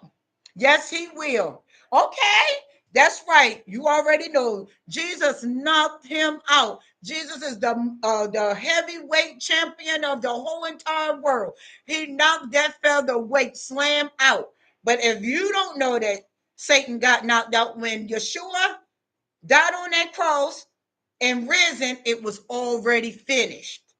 See, in this physical world, a lot of people think, death or we being lowly of heart or we're not selfish or we're just giving and we're givers and we're very bright.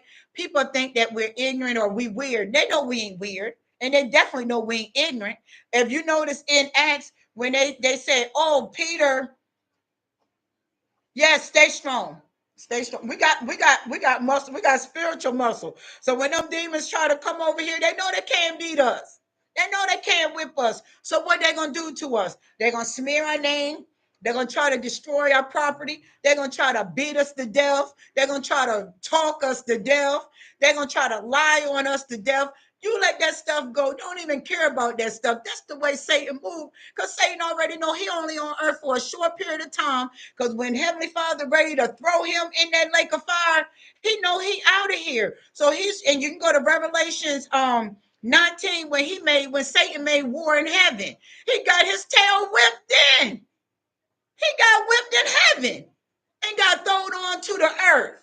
So he know he can't win, but when he know you're ignorant to his devices, he know he can use you. He got to get a soul. You're welcome, sweetheart. You're welcome. What did Yeshua tell the Pharisees and the scribes? Satan ain't gonna be against Satan. When they try to tell Yeshua he was the devil or he was evil, and Yeshua told them, he said, "You ain't Satan don't go against Satan. Satan stands for Satan." So all birds flock together. So if anybody don't hear what you're saying or they don't want to cross over, guess what? You cross out. You ain't got to stay around these folks. When God told Abraham, leave your family, what did Abraham do? He left his family. When people just want to deal with God and don't want to deal with Jesus, you know that's Satan on them real bad. You hear a lot of people, I know God, but I don't know Yeshua. Paul tells you Jesus is the mediator between God and man. You got to come through Jesus to get to God. So if you don't know who Jesus is and you deny Jesus, you deny the Father. And I give people this analogy. If you got children and a man come into your life and he be like, I love you, but I don't love your children, would you keep that man? Would you let that man stay in your life? He don't want nothing to do with your children, but he just wants something to do with you. No, you're not going to keep that man. Just like a man, if a woman come in that man's life and she say, well, I want to be with you, but I don't want your children. You think that man going to let that woman stay in his life? And if he do, he's a fool. And let that woman stay there and she hating on his kids but loving him. No, it's not going to happen that way. That's the same way go for God and his only begotten son. God said, you love him, you love me. But if you don't love him, you can't love me. And that's for me. If a man come in my life and he ain't in my life for my boys, which ain't got to be in my life for my boys, because my boys, they grown. It's up to them to, get along. But my boys do their own thing. My son gone for 18 years, so he ain't even going to be around.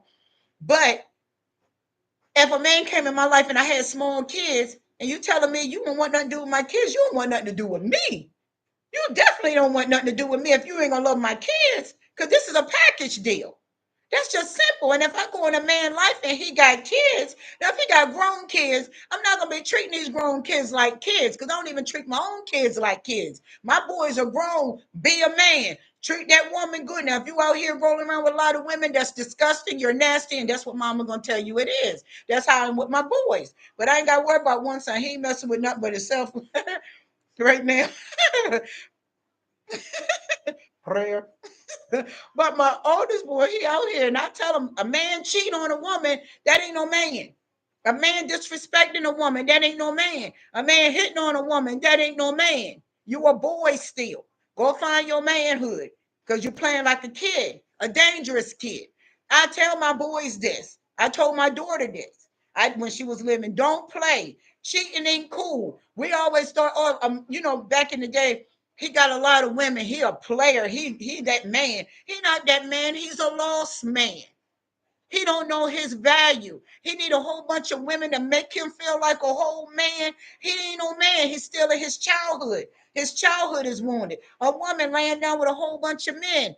She ain't no princess. She ain't no queen. Queens don't move that way. Queens are very strategic. Queens are disciplined. Kings are very strategic. Kings are disciplined. Kings got emotions. Kings know how to love. Kings know how to show up. Kings know how to protect. Kings know how to serve. Queens know how to show up. Queens know how to protect their household as well. They know how to serve their household as well. They let their emotions be. You're not gonna sit there and be like, oh, my pride gonna get in the way. You will never have a healthy life. Give these people their pride back. And if you're in a relationship where they putting their hands on you, please get out because you might be without your children need you. If you're a woman with children, you definitely don't need to be in no domestic violence situation. Why would you show your kids you that weak? Then you got daughters that's gonna look at you be like, well, mama let men hit on me, hit on her. That's the way it's supposed to be, because kids look at us as mentors. Kids look at us leading. We're supposed to be leading our kids by example. And when I got out of that relationship, I explained it to my kids. I can't be in an abusive relationship. And I told my daughter, never get in a relationship where a man put his hands on you. One man put his hands on her, and he had to see me. He had to hit me too. And we squared up because, see, I used to box and stuff. So y'all see my little thing with my boxing gloves. I used to box and stuff. I took classes and stuff. I did not play. You're going to have to box me. I was a street fighter too. I fought in the streets a lot. So my street fight was like, it's sad. My classmate, he texted me 2 months ago, and he was telling me he was sorry for my daughter loss. And he was like, bro, one thing about when I see you speak, I know whatever you speak, you're telling the truth. He said, you almost knocked me out. And he was one of the most vicious dudes in the schoolhouse. I mean, this was one of those hillbilly type of men, that had that hard farm life. Man, me and him went head to head off that school bus. And I almost not, he went back, almost knocked him out. But if I could have he got back up too quick. And he was a little dizzy. He was like, no, he's like, man, he'll never let me live that down. He said, Siobhan, you remember you almost knocked me out? I was like, yeah. I was like, you still banking on that? He was like, yeah. He said, I liked it you. That's why I was coming at you so hard. And that's how people are. Toxic people, they are very obsessive with you, that they hate you because you got something they don't got. They don't have the love inside. They don't even want to learn how to love. Satan got them so cemented in darkness, and they lose every blessing that come into their life. And best believe, if you are chosen and you are born again, you best believe it ain't nobody like you. I don't care how many people they try to project, or my ex was a good person, or my ex was this. Why you ain't with your ex then? If they were so great to you, why you're not with your ex?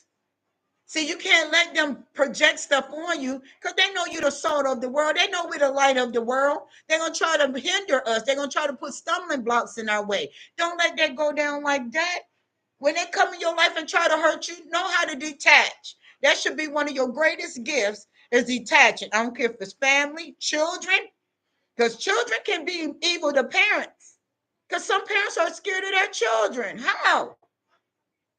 They don't have that glow. They don't. And they get angry too. They get angry when they don't have that glow. Because you know why? Satan is using them. And they don't know how to get delivered from Satan. All you got to do is start praying. All you got to do is start reading the word. Not nobody reading the word to you. You read the word. You got to fight your own burdens. And that's why a lot of people are laden with heavy divers lust, is because they're taking on everybody's missions. No, their missions belong to them. Give their missions back to them. That mission don't belong to you. And that's why you got to heal.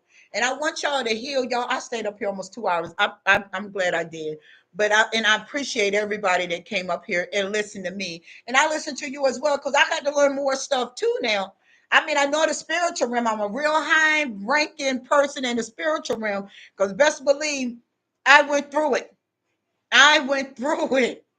Oh my goodness. I've been around nothing but violent people, murderers, people that destroy you for no cause. My family destroyed my stuff for no apparent reason.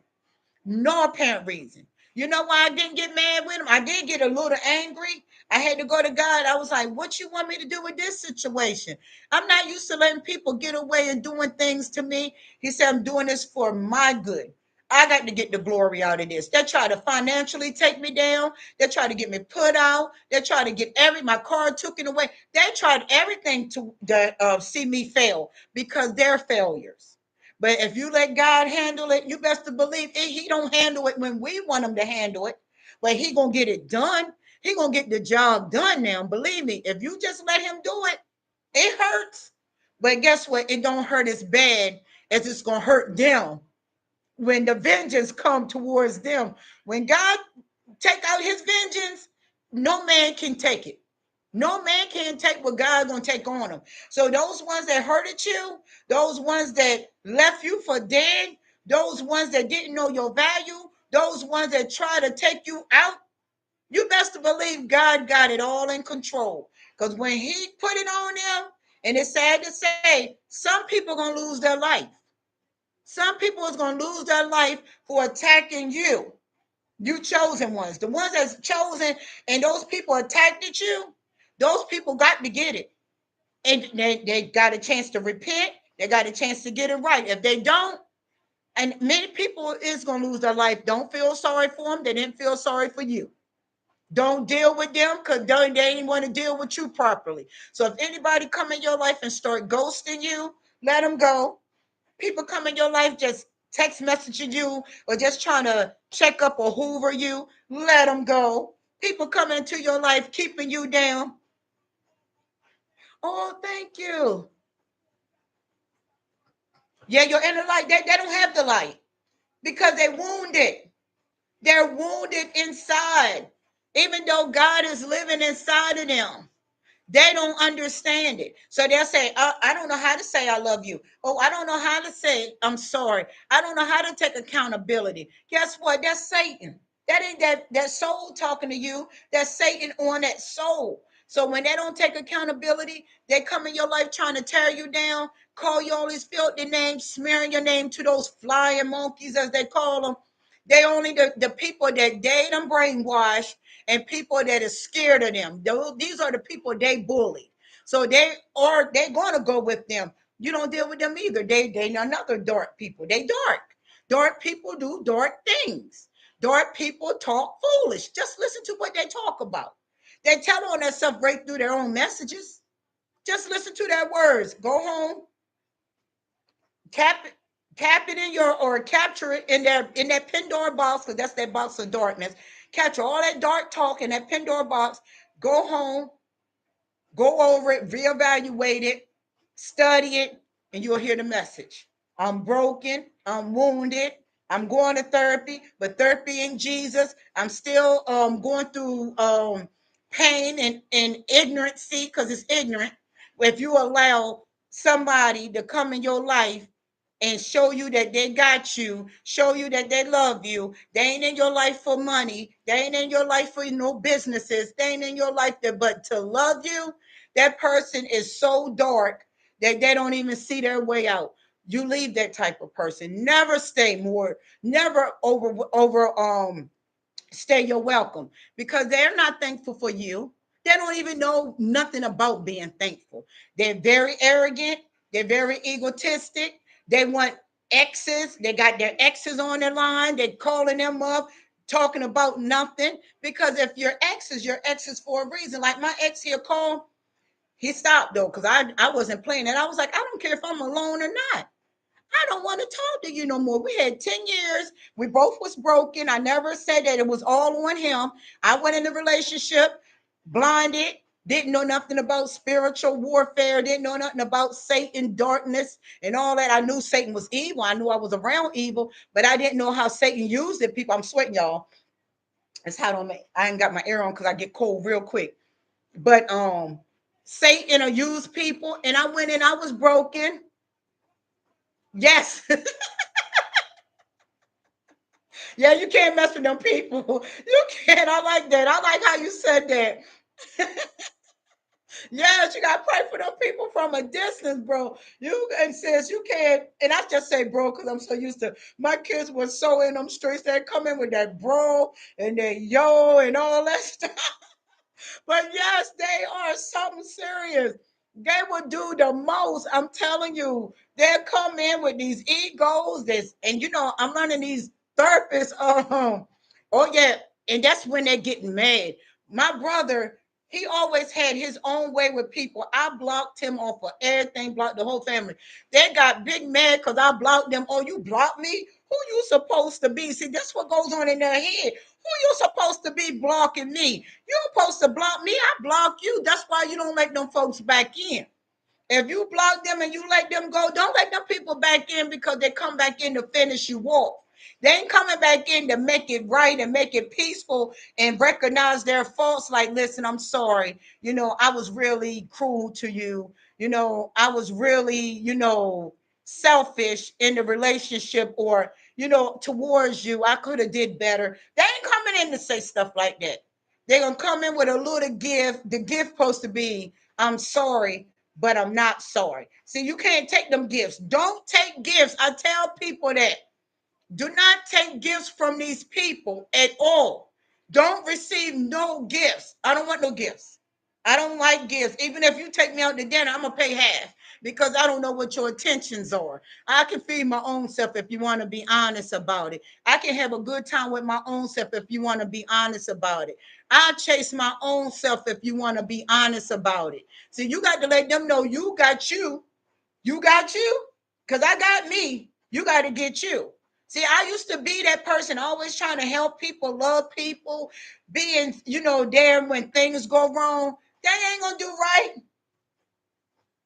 Yeah. What you talking about? Honey, I let them go. I don't care. I got the silent treatment is my deadliest weapon too. See, the Narc goes silent. They go silent for weeks or months. I go silent. If I keep going silent on a person, eventually I'm going to go completely silent. Ain't no turning back. I don't care if you call me. You ain't going to call me no next year and no 5 months later. You know how much stuff people can get into in 5 months? Do you know how much stuff people can get into in a year's time? Then they're going to come back around. We reconcile. We back. Who? Not me. I'm done. If I can go 5 months without you, I can go 5 more months without you, 5 more months without you. I can go a lifetime without you. See, my silent treatment is different than majorities. I go not everybody's, but the way I do my silent treatment, once I back up, I come back around. What's up? Hey, I go silent again. Hey, I go silent again. Hey, I go silent just to see how you take silent treatment. Then the boom come when I go completely silent. I don't care if you watch me on social media. I don't care if you got people watching me. When I say no more, I mean no more. I don't play them games no more. I just go silent. I go silent. I don't have a friend circle. So it's nobody in my circle that's attached to me. And if you are attached to me, if you show up like the Heavenly Father said, when he saw iniquity in Satan, you gotta let it go. Yes, yes, they do waste time. But I'd say this: when people came in my life, I allowed that time to be wasted. But your time ain't being wasted. Some people don't learn lessons faster than others. If you was in a relationship for 14 years, some people don't cannot hold it down that long. Don't say, well, that or when that North go out there and brag on, yeah, you put up with me for 14 years. Well, guess what? You got to put up with the rest of yourself for a lifetime. Don't feel bad because you stayed in a relationship 14 years with somebody. Guess what? When that North leave and you leave that North for good, that North ain't gonna never have another 14-year relationship. That might have a 1 month, a 2 month, a 5 year, and that's only if the other person is willing to stay in it. But on a real, them Norths don't even last a month with somebody because they can't even last. They're not long lasting people. Not even sexually. That's why they love to sex you real crazy in the first month because they don't got it what it takes to last. Any other months, they ain't built like that in the bedroom. They don't know how to really romantically love somebody. That's why they love to come in and give you this wild, crazy sex, make you pull your hair out in about 2 weeks' time, and then they jump ship because guess what? They don't have what it takes in no areas, mentally, spiritually, nor physically. Yeah, they're gonna get cleaned up for a little bit to come around you to smell good for a little bit. But them people don't like the bath. Them people don't like fresh breath. They don't like fresh nothing. Them people are stale, stinking, and old and overdone because Satan is using them. They using them. So don't feel bad when they come with that foolishness. Oh, he sexed me real good, and And that blows your mind.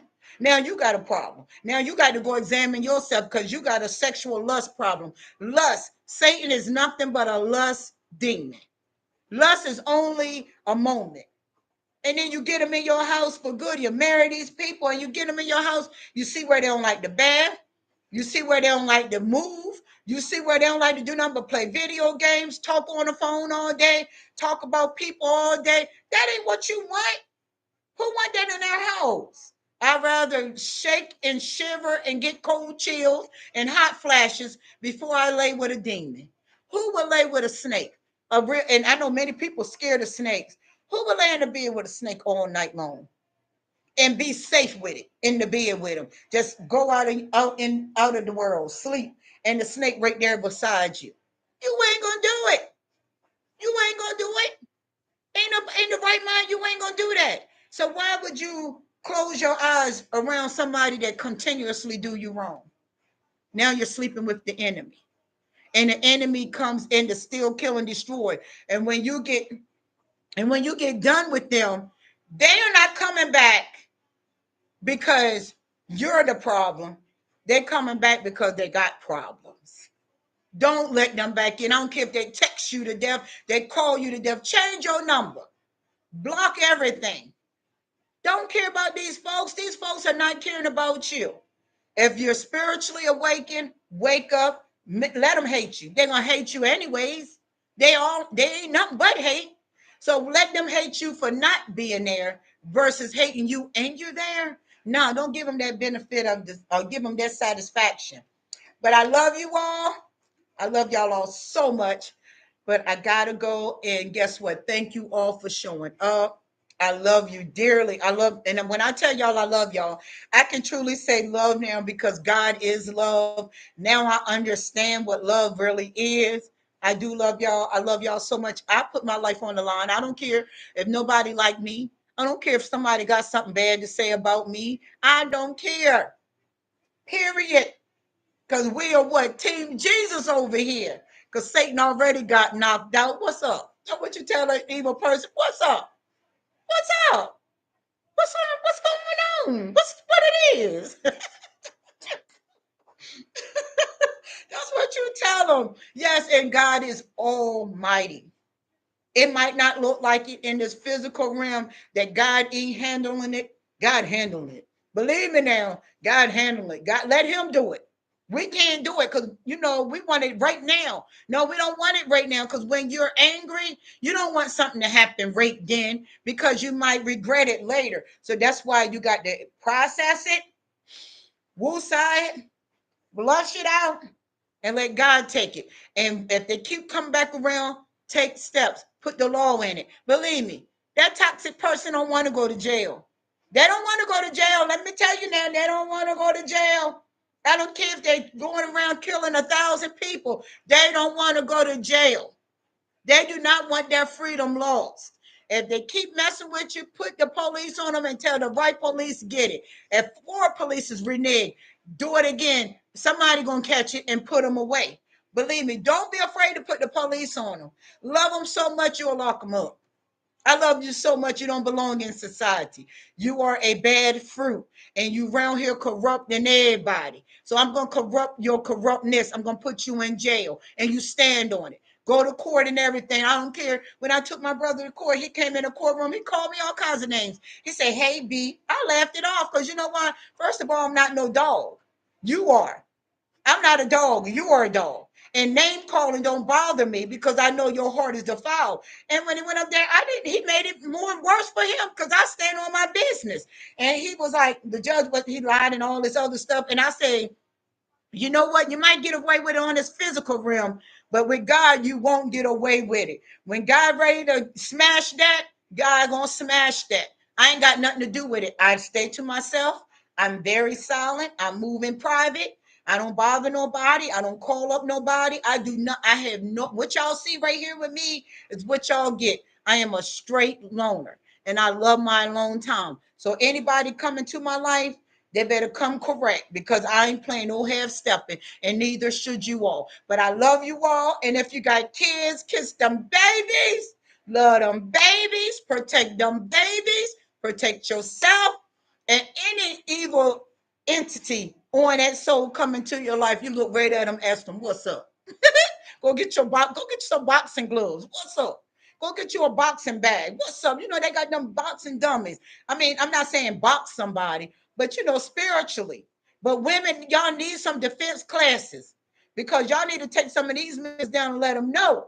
No, you ain't beating on me. For what? My daddy didn't even hit me. So I ain't gonna let another man hit me. My dad didn't even beat me. What you doing? What's up, Satan? That's what you say. Knock them out the box, y'all.